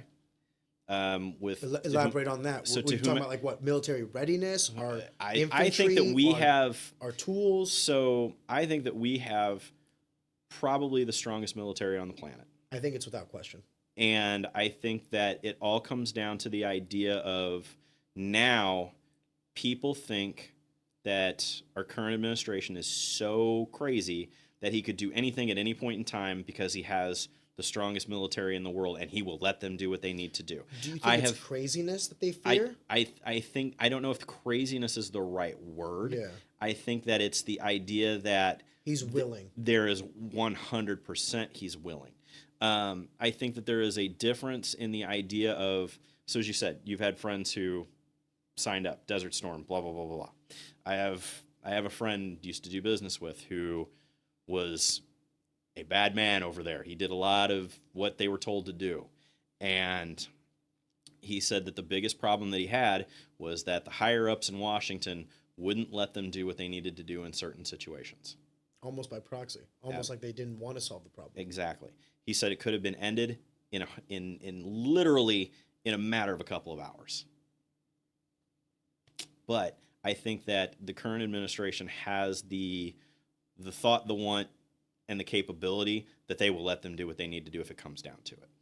And I think that's why we're seeing the Hezbollah people they're letting go the hostages from Israel, because they're going, okay. You mean Hamas? Hamas, excuse me. That they are going to. Well, I don't think, regarding that conflict specifically, I think that ceasefire will come to an end within like the next 2 weeks. And I think there will be an annexation of the West Bank, and it has nothing to do with Trump. It has everything to do with Israel. Fair. But I also see AIPAC. But I also see the capability that he would go, okay, Trump, Israel is our allies. Let's go send 10 8-10 warthogs, and we just end the whole thing. I don't even think you have to do that. I think all you have to do now is invade. 100% and be done. You've literally like reduced the place to rebels. What are we talking about? So, and it's it's the size of what, Festus? Yeah, it's not. If you're talking about like square mileage, it's 100%. You could do it in an evening. It's literally like Eureka has invaded, Festus. I for real. Like if you look at the map size of it, there's really not a lot to it. Yeah. Well, there's a congestion of people. There's a high. There's a high amount population of people in a side. In a very small amount of room. I want to be careful because we're talking about like very sensitive topics. 100%. And I want to stress the human capital spent in everything that we're discussing. And this is why I bring it up, because I think like everything else regarding the taxation, the money, and all this other shit is literally peanuts compared to the cost of human life. Absolutely. Right? And I had a previous guest on, and we were discussing, it was Tavon. And Tavon was kind of talking to me about like, well, would you pay for peace? Like we were talking about like peace negotiations, and more specifically how Jared Kushner was one of the best secretaries of state in my lifetime and had no prior experience, and that was through the Abraham Accords. Mm-hmm. And Tavon rightfully said, well, weren't we just basically paying for peace? I go, that's fine. We pay for war, death, and destruction. I won't pay for peace. Absolutely. All I need to do is blackmail my enemies into peace for a generation, and then you'll have a generation of kids that don't know strife, right, that don't know anger and war and hatred. And then trying to militarize these peaceful people will become infinitely more difficult. Right. So if you're telling me like where Ariane Zekli wants to spend his tax dollars, I would much rather spend them paying our enemies to be peaceful than bombing and killing and everything and militarizing them. Because one could possibly, maybe, lead to some sort of resolution. Hey, isn't all this economic prosperity nice? Hey, isn't it nice having like running water and clean energy and all these other things? This can be the utopia that we want. We just have to come to terms with our differences and correlate them accordingly. Or we can continue to bomb ourselves. Right. Absolutely. That's cool too, I guess, right? What the fuck are we talking about? But then, where's the money go? So the money will go no matter what. That's the it will. thing. It will go Economic anywhere. prosperity is there. We're just deciding where it goes. Where to. it goes and the who benefits. Who with power wants to give up power? That's what we're really saying. Right. They won't give up the power, but the amount of dollars that exist, the amount of economic, what's the word I'm looking for here? If you have a pie chart of dollars, it's not like we're arguing that chart is going to get bigger or smaller. We're just arguing now about allocation. Right. So the money's still going to be there. Maybe you don't need $1 trillion defense budget. Maybe, can we start with 900 billion? Can we start with that? Because right now we're about to spend $1 trillion a year in just servicing our debt because we're at 37 trillion. At what point do we start looking at this as like, what the fuck are we doing? Yeah. And to bring it back to the idea of the home front, could you imagine if it was your house and you were, running a $37,000 deficit instead of you'd lose your mind. Home is worth $1,000 and you have a $37,000 mortgage. Right. Does that make any sense? Yeah, absolutely. Because that's what it is. That's what it is. So, and not even that, but like you're getting now to the point where the same principles that apply to an individual with their overwhelming amount of debt, where you see people get into debt spirals, where it's like, I have to consolidate on my debt and I got a personal loan, but my credit is shit because my credit was bad because of all these overdraft fees and everything. So now I'm getting this personal loan for $10,000 at 20%. Right. Just the interest alone is going to be hammered to them. And they might not be able to make the monthly payments. And now you get into this like debt spiral where like you can't even make any sort of principal dent because you're busy paying interest. Right. You never get down. Dude, you never we're take getting down. to that now, where the interest is the largest portion of our annual budget. Not Social Security, not Medicare or Medicaid, not infrastructure or education or first responders, debt. And then you have to ask yourself the logical question. Who owns that debt? Who owns the debt? Who are we paying interest to? Right. The answer would not benefit you. Because No. what that basically means is you're selling treasury bonds, and who are you selling these bonds to? It's not us. Right. I mean, some of it is us, but it's not a lot. mostly us. Yeah, it's not mostly. It's mostly China. Have fun with that realization. Yeah, absolutely. So, what a rabbit hole. But it was good.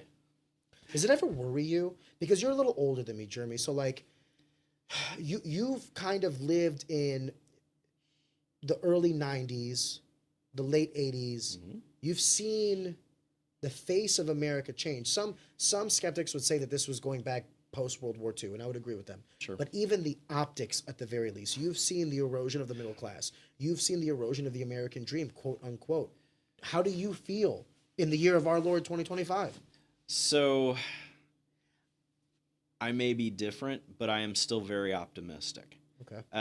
So am I. Number one, I am very optimistic because the world level of things don't necessarily affect the everyday lives of the common person. Not complete. I mean, yes. Eventually, but not today. Okay? And as long as you had some idea of how to budget, how to not get yourself into debt that you see of this, there are ways that you prep for your life. Life is macro and micro. It's just like economics. And so if you take care of the rest of the world, the rest of it doesn't hurt as much. Yes. And that's coming from someone who, like, I have been dirt poor in my life. I mean, dirt poor trailer park living to now. And it all comes and goes. I mean, I have made and lost a fortune twice, is what it is.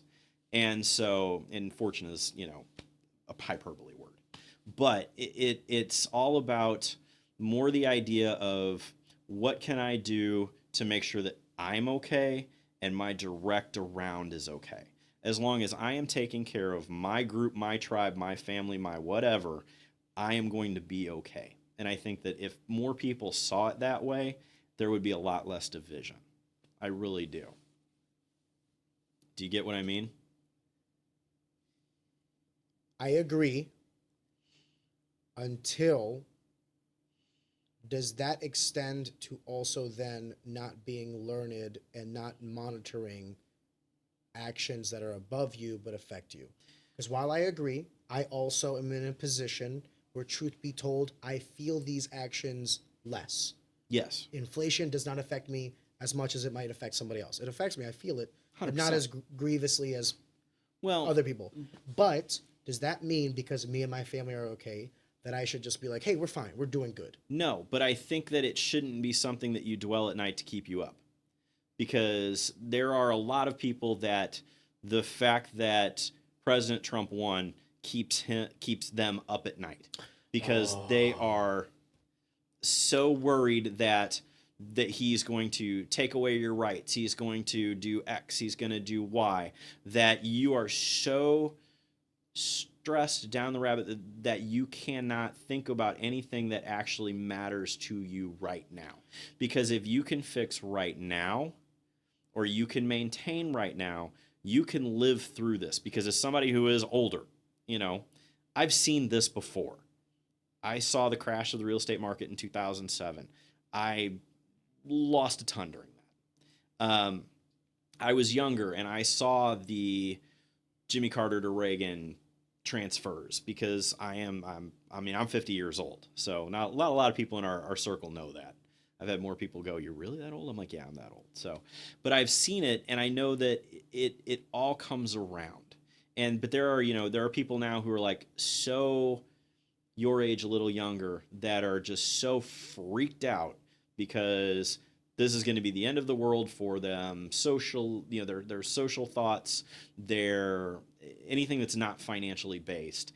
They are so freaked out that they're like, "Oh, I'm going to lose my rights to this, that, and the other." Okay, but that's not what puts food on the table. And if you stop, pull back, think about that end of things, you can manage until the circle comes around. Because no matter what, the circle always comes around. And in my times of being alive and my reading of the past, there are always circles. And so we wait for that to come around, and then we see how it plays out. But in that length of time, you survive. You do what you need to do for you, for your group, for your community, for your whatever. And if we all did that a little more, instead of just freaking out that the end of the world is now nigh or whatever, things would be a little different. I agree with 80%. I'll take that. I agree From you, with I'll take that 80%. pretty well. So I think that too often people think of the macro, not the micro. But then Right. I also think that for the person who thinks that Donald Trump getting elected is somehow in some way going to like quote unquote ruin their life, I would make the argument that they're also like intellectual morons because they don't understand the okay. checks and balances in place and how his power is limited. But I do think the person who looks at geopolitics and the power of the bully pulpit and the presidency and sees the peace through strength already within the 5 days and then what is to come, the negotiations being had, the 4D chess being played, I do think that the president is a monumental. I did not think the presidency was as important as it was until Joe Biden just steps down, Donald Trump steps in, and within 5 days, things that took Stuff 4 changed. years. Okay. Now, I don't like that they're EOs, executive orders. I would much more hope that you go through the legislative process. Sure. But if this is Well, a temporary solution okay. to then be fixed long-term through legislation, I'm okay with that too. Okay, But you're already seeing how many of the executive orders are going to go through the judiciary, specifically the executive order regarding birthright citizenship is going to make it to the Supreme Court. It's not about where you are in the position, okay? I don't care if you're for or against it. What you should be asking yourself is, why does it take a president to make any meaningful change? So yes, you're correct. Like, worry about yourself, worry about your own choices. Like, the microcosm of your own choices will affect you more than someone else's until it doesn't. Until it doesn't. Okay, I get that.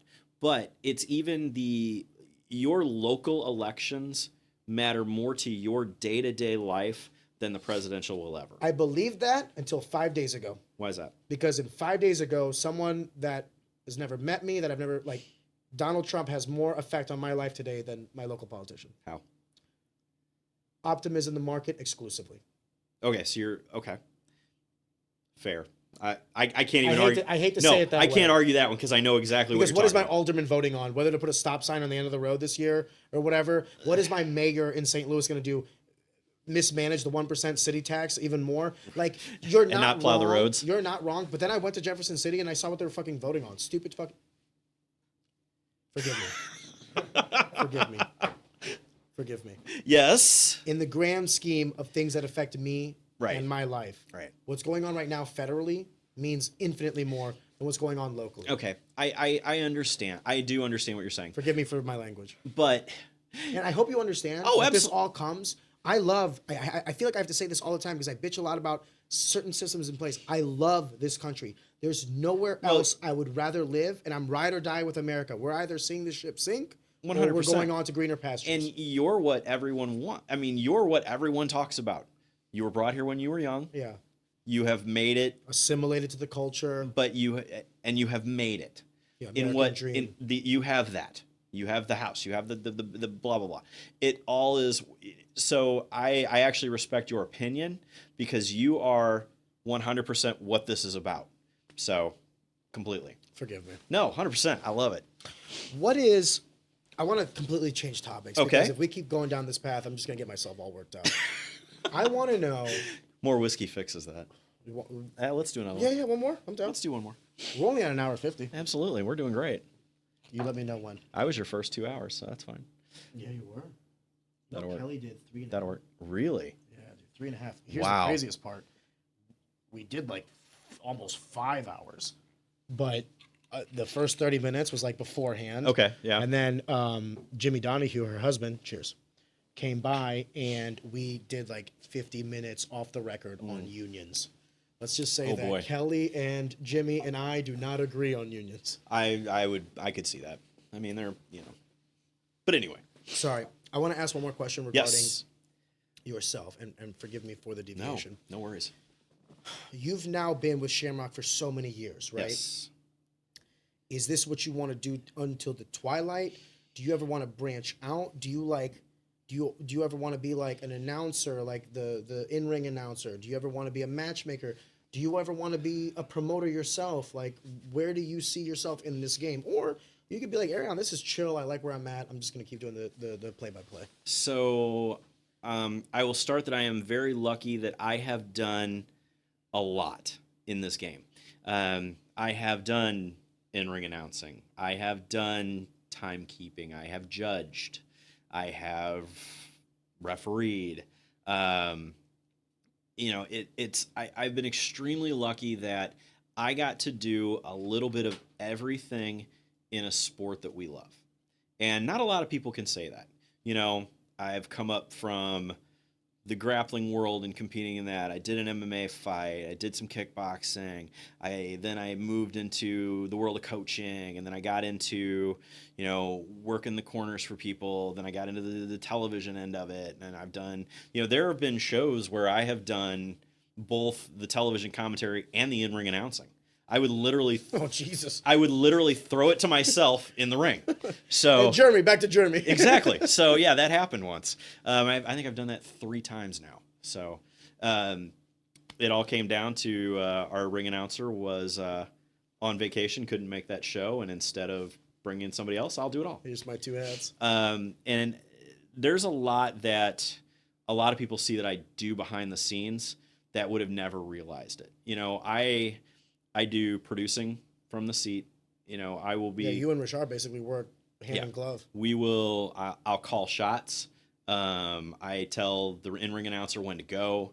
If something's going wrong, that I have monitored outside, something actually on the stream. Hey, we can fix it as we go. But yeah, there is a lot of communication that goes on in between it, and I've been very lucky that I've gotten to do all of it. And so, I have called boxing for a different promotion. I have done Jiu-jitsu. I have done jiu-jitsu. That was a lot of fun because it's completely different. It's completely different. My agent and I are working on some things now to potentially jump into a little more into the boxing world. But MMA is always my first love, and I am extremely loyal as a person, as a friend, as a whatever. And so I will always do Shamrock as long as they want me. So as long as Shamrock FC wants me, I will always do it. Now, that's not to say that I haven't had disagreements. We haven't had knockdown dragouts behind the scenes. It's fine, but that's everywhere. And so, but I get to see parts that other people don't. And so there's some differences to it. But yeah, I'm happy where I'm at. I'm getting older now to the point that I'm not chasing the next big thing as much as I used to. So, I was always the kind of, I want to get to the highest of highs and then I'm done. I got as far as I could in this, so now I'm done. I'm going to do something else. I like this so much that if you're going to give me the best seat in the house for some of the people who could potentially be the next big thing to see in the beginning, I love the fact that I've called Sean Woodson's fights. I've called Joaquin Buckley's fights. I know for a fact because like when Dustin Lampros was on Tough, they were talking about watching his other fights. That means that they watched me commentate it. So I've gotten to do a lot of really, really cool stuff. I've gotten to meet a ton of people who I now get to call friends, which is just crazy as hell. I think it's the funniest thing in the world that like I'll text Joe Martinez whenever he's ring announcing for the UFC. And I'll be like, hey man, he was the nice former suit. ring announcer for WEC. Yep. And he's the ring announcer for Golden Boy. Yeah. But I'll be like, hey man, it's a nice suit. Where'd you get that at? Because he and I went suit shopping one day. We rode scooters around, LA getting tacos. So I've gotten to meet so many cool people in the business that I would have never ever thought would end up being, friends. So I'm happy where I'm at, but there's always the want to do more. But if nothing ever happens again, I'm still happy to get in there and make these up and comers or guys like Jake Collier from the last Shamrock FC fight, Christian Edwards, who was a big guy in Bellator, to make them still seem like, they're ready to go back to the big show, or they're just coming down to get their wins and go back up. So I will always be there for that, and I'm always grateful for it because, I'm not the kind of person who, well, they need me. You could replace me tomorrow. There's 20 guys behind me who would love to do what I do as both a ring announcer, both a cutman, but there's a lot of things that people don't see behind the scenes. Like I said, there's the production end of things. There are the times that I have literally put cables together for the cameras that broke. Jeremy, and that kind of stuff. I agree with that in corporate America. I don't agree with that in the service sector. I do. I think that I could literally in a phone call be replaced tomorrow. But yeah, but to the same quality standard. I don't know the if job get done? Yes. Well, but that's all that Could it be?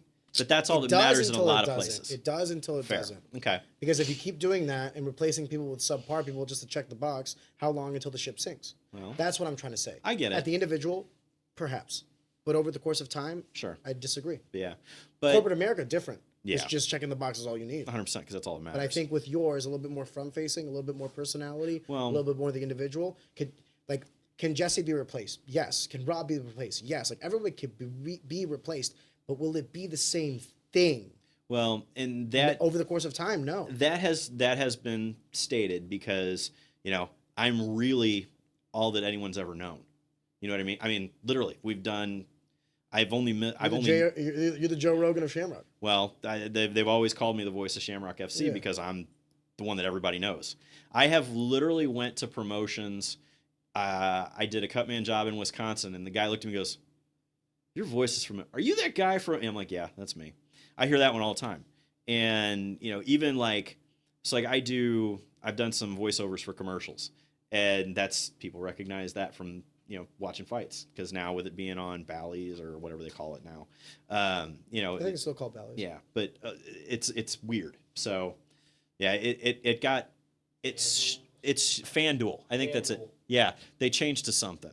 But two today, good job. But it's been it's amazing that how big the reach is that I didn't realize, which really did surprise me. I didn't realize I had a buddy send me a picture, and they were at Ballpark Village, at one of the restaurants that were there, and it was happened to be playing on the television. I get those sometimes too. Yeah, It's and kinda like, oh, my surreal. fight's on this. Yeah, exactly. So it's very different, and I wouldn't trade that for the world for what I've gotten through. Can I ask you another question to kind of put a cap on this conversation? You kind of elaborated earlier in the conversation about like the hostility within the local MMA scene. Mhm. St. Louis is a big town, but small town as well. We both agreed that it seems like hostilities are kind of like at an all-time low. What do you think is the compare and contrast of why they were at some point higher and why they are lower now? Like, what do you think is the differentiating factor now? I ask because I'm like, I agree with you. Mhm. It seems like that. How do we continue that trajectory, or maybe get to the point where that's like completely eliminated? Because Well- it seems like Kansas City.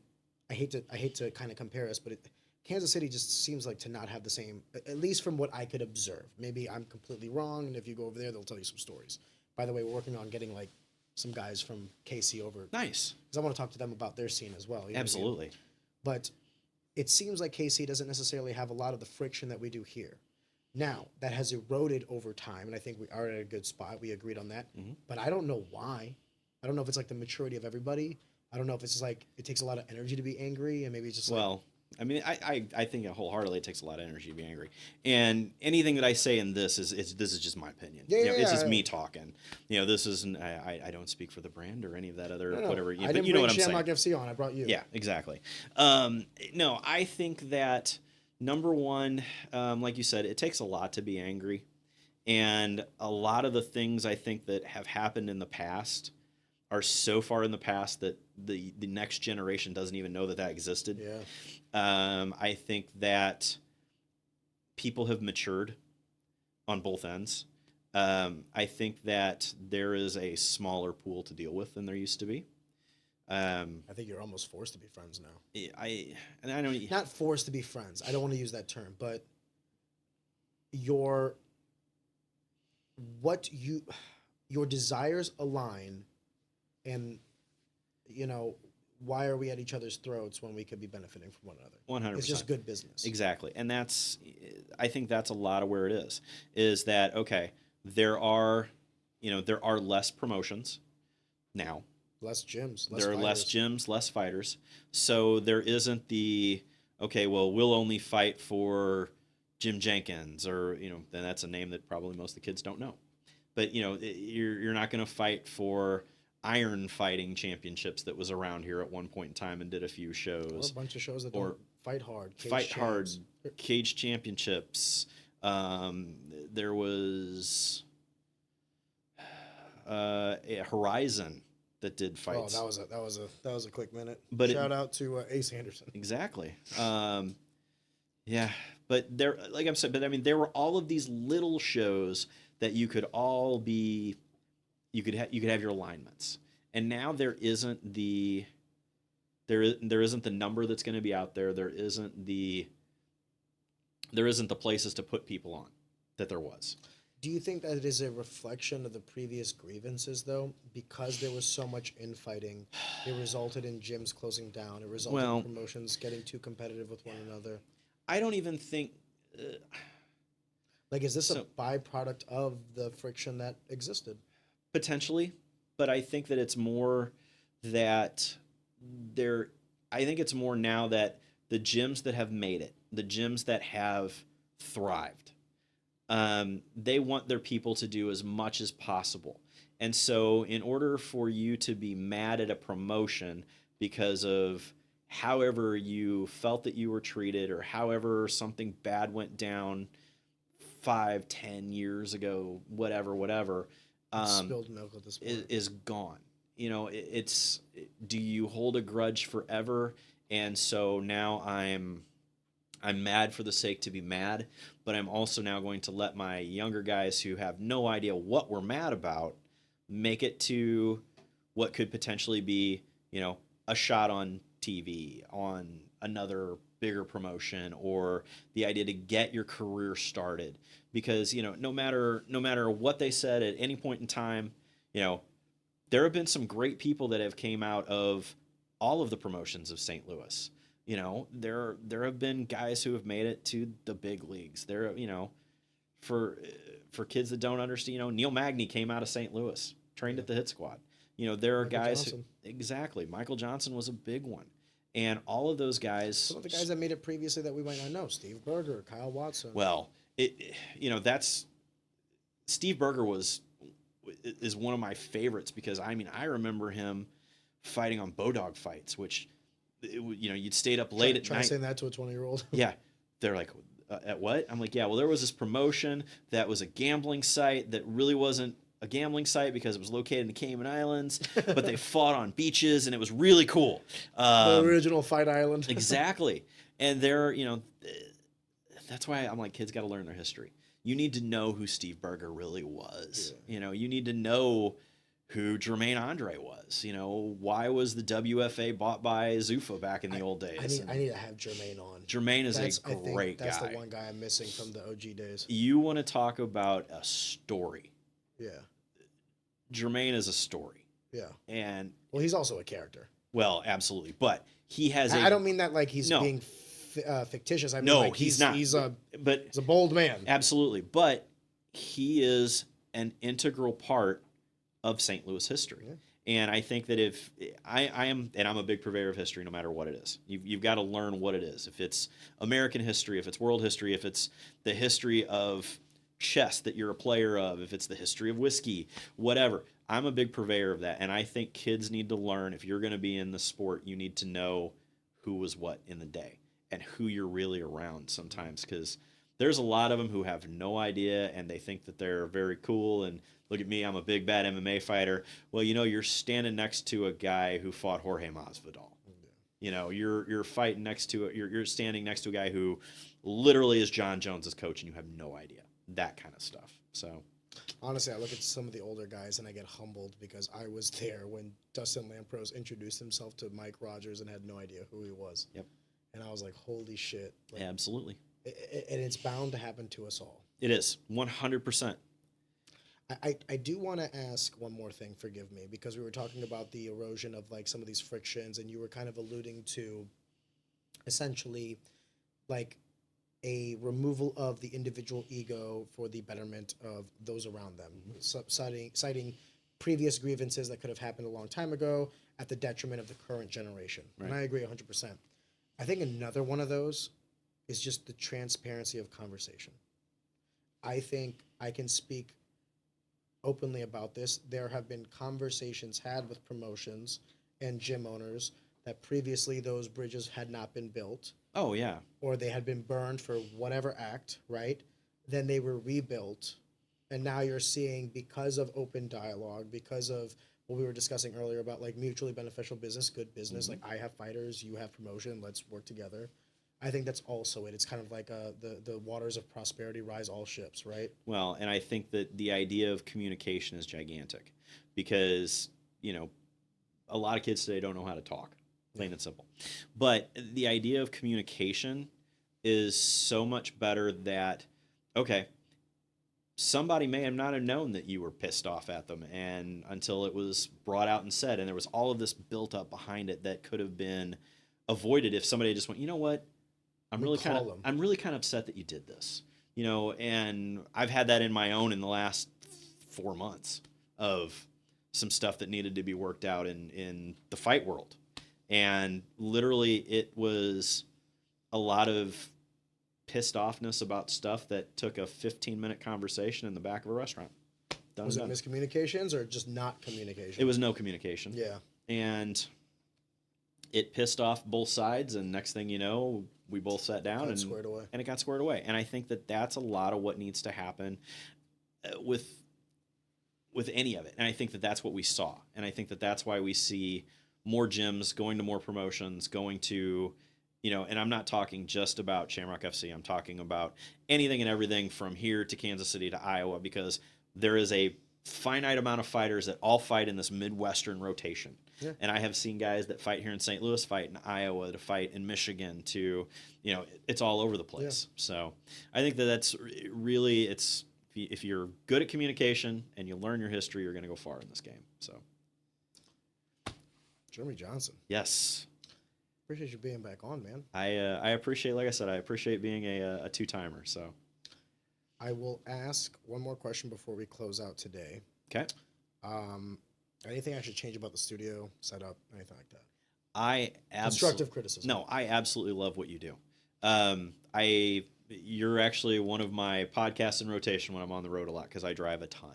I'm all over. It means a lot for to me, real. dude. So, yeah, we will pop you on. You're one of my son's favorite podcasts, so he's a subscriber and everything. So That means a lot to me. you've got the 18-year-old generation of up and comers in the sport. So It's a completely different world, but man, is it a good time.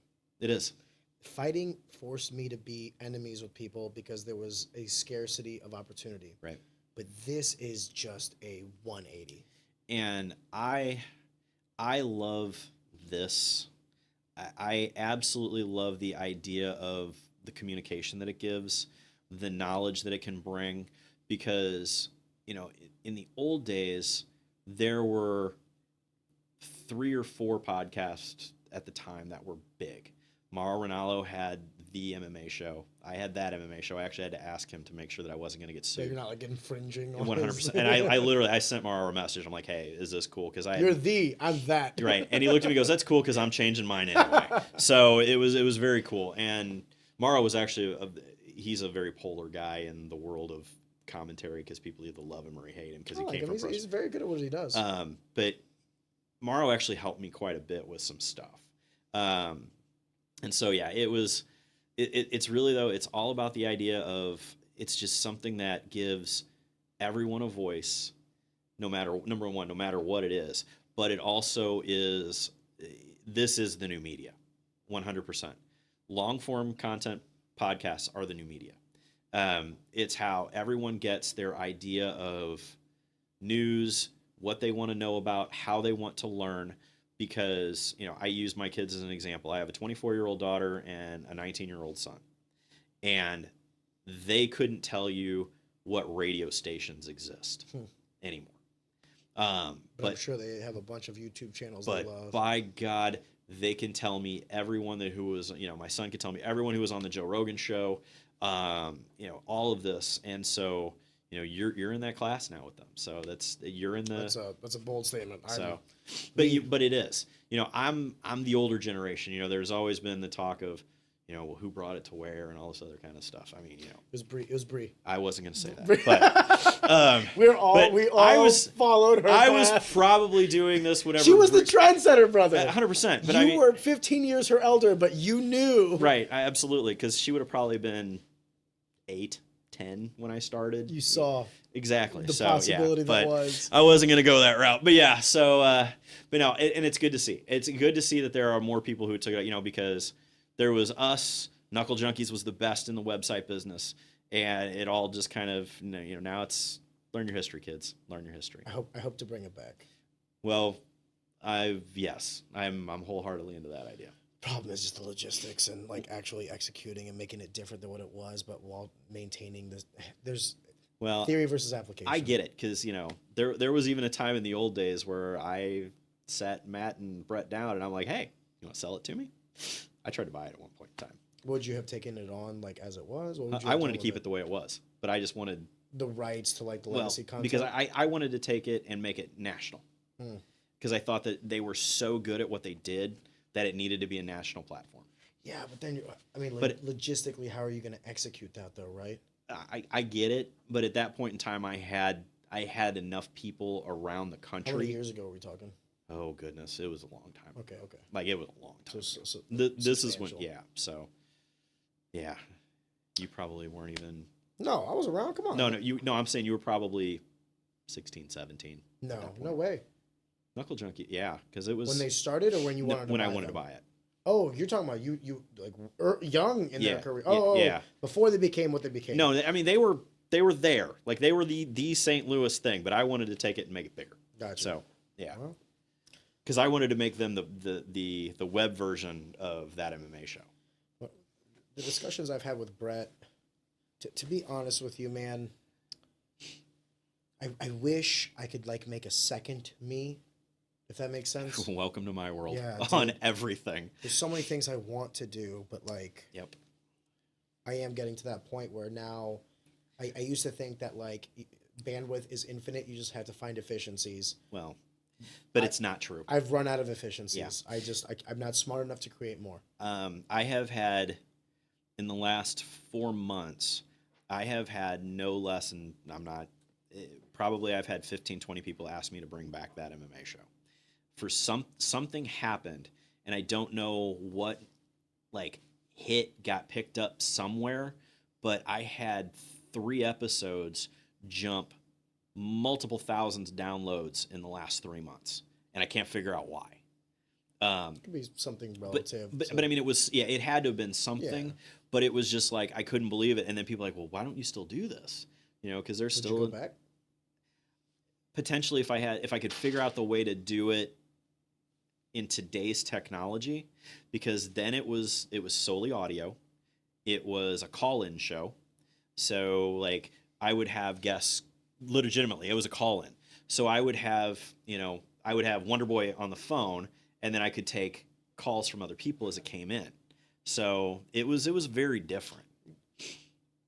But it wouldn't, I don't know if an audio only like that would be a thing still. I can tell you from our data, and this is as told to me by Spotify and YouTube. Mm-hmm. On Spotify, 78% of our viewers watch video and audio. Now, whether the phone is down, I don't know. Right. But that means like 22% are watching audio only. That's the selection they choose. Right. And on YouTube, it's like 98% video and audio. 100%. And I don't know how important that is to people.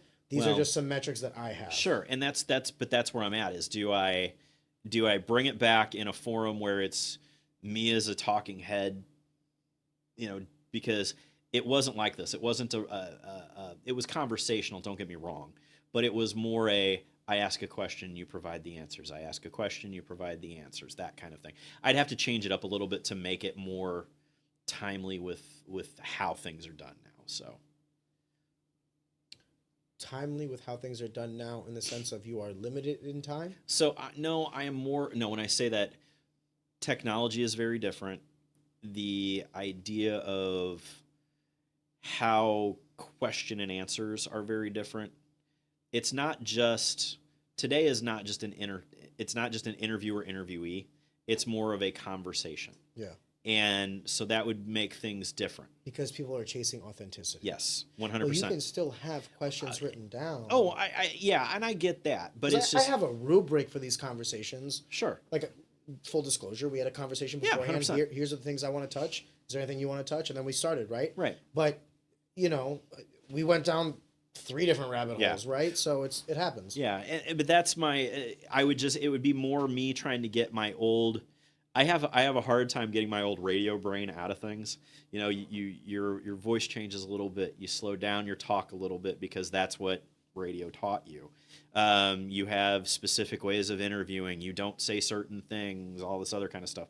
And now it is so freeing that if I want to say shit right here, I can, which is not how it used to be.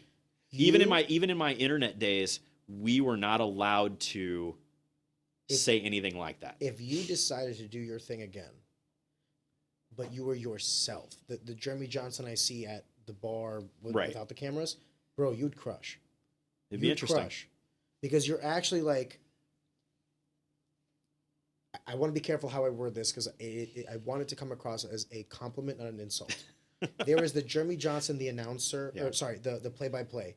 And I understand why that Jeremy Johnson exists because you're in a team with you and Adam Meredith.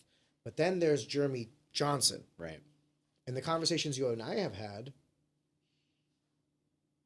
I enjoy them thoroughly. Yeah. And I think that you're actually a very good conversationalist, not just a good interviewer. Right. So if you ever decided to make that jump, I think you'd crush. It'd be interesting. I have thought about it. But it's funny that you say that because even my kids will go, so... When are you? Well, yeah, they What's the limiting factor? It can't just technology? No. It's time. It's just It's more time than anything. But yeah, my kids give me the shit of so which one are you right now? I'm like, because they think it's hilarious, you know, if somebody stops me in the elevator and they go, "Hey, aren't you?" And they're looking and go, "Yeah, you're that guy." So it's always that. So, you know, there is, I mean, yeah, you've got to have a different voicing, you have to have a different phrasing for television. So, but it would be interesting to do, at least see what one would do. Cause I mean, I've still got some friends in the UFC and the media end of things that I could still get people, you know. I say try it. Might be interesting. Worst case scenario, it falls flat on its face, and you're like, whatever, I gave it a try. Best case scenario, it hits. Yeah, it's true. There's only upside. That's fair. Damn Brother. it, Ariane, you're going to make me do this again. All right. Fuck yeah, dude. Listen, Jeremy, second time, repeat. Absolutely. The invitation is always available. Whenever you. you want to get back on. You went from 3 to 73. Maybe next time 143. We'll keep it. I like it. I like it. So, brother, thank you. Thank you. Thank you for the whiskey.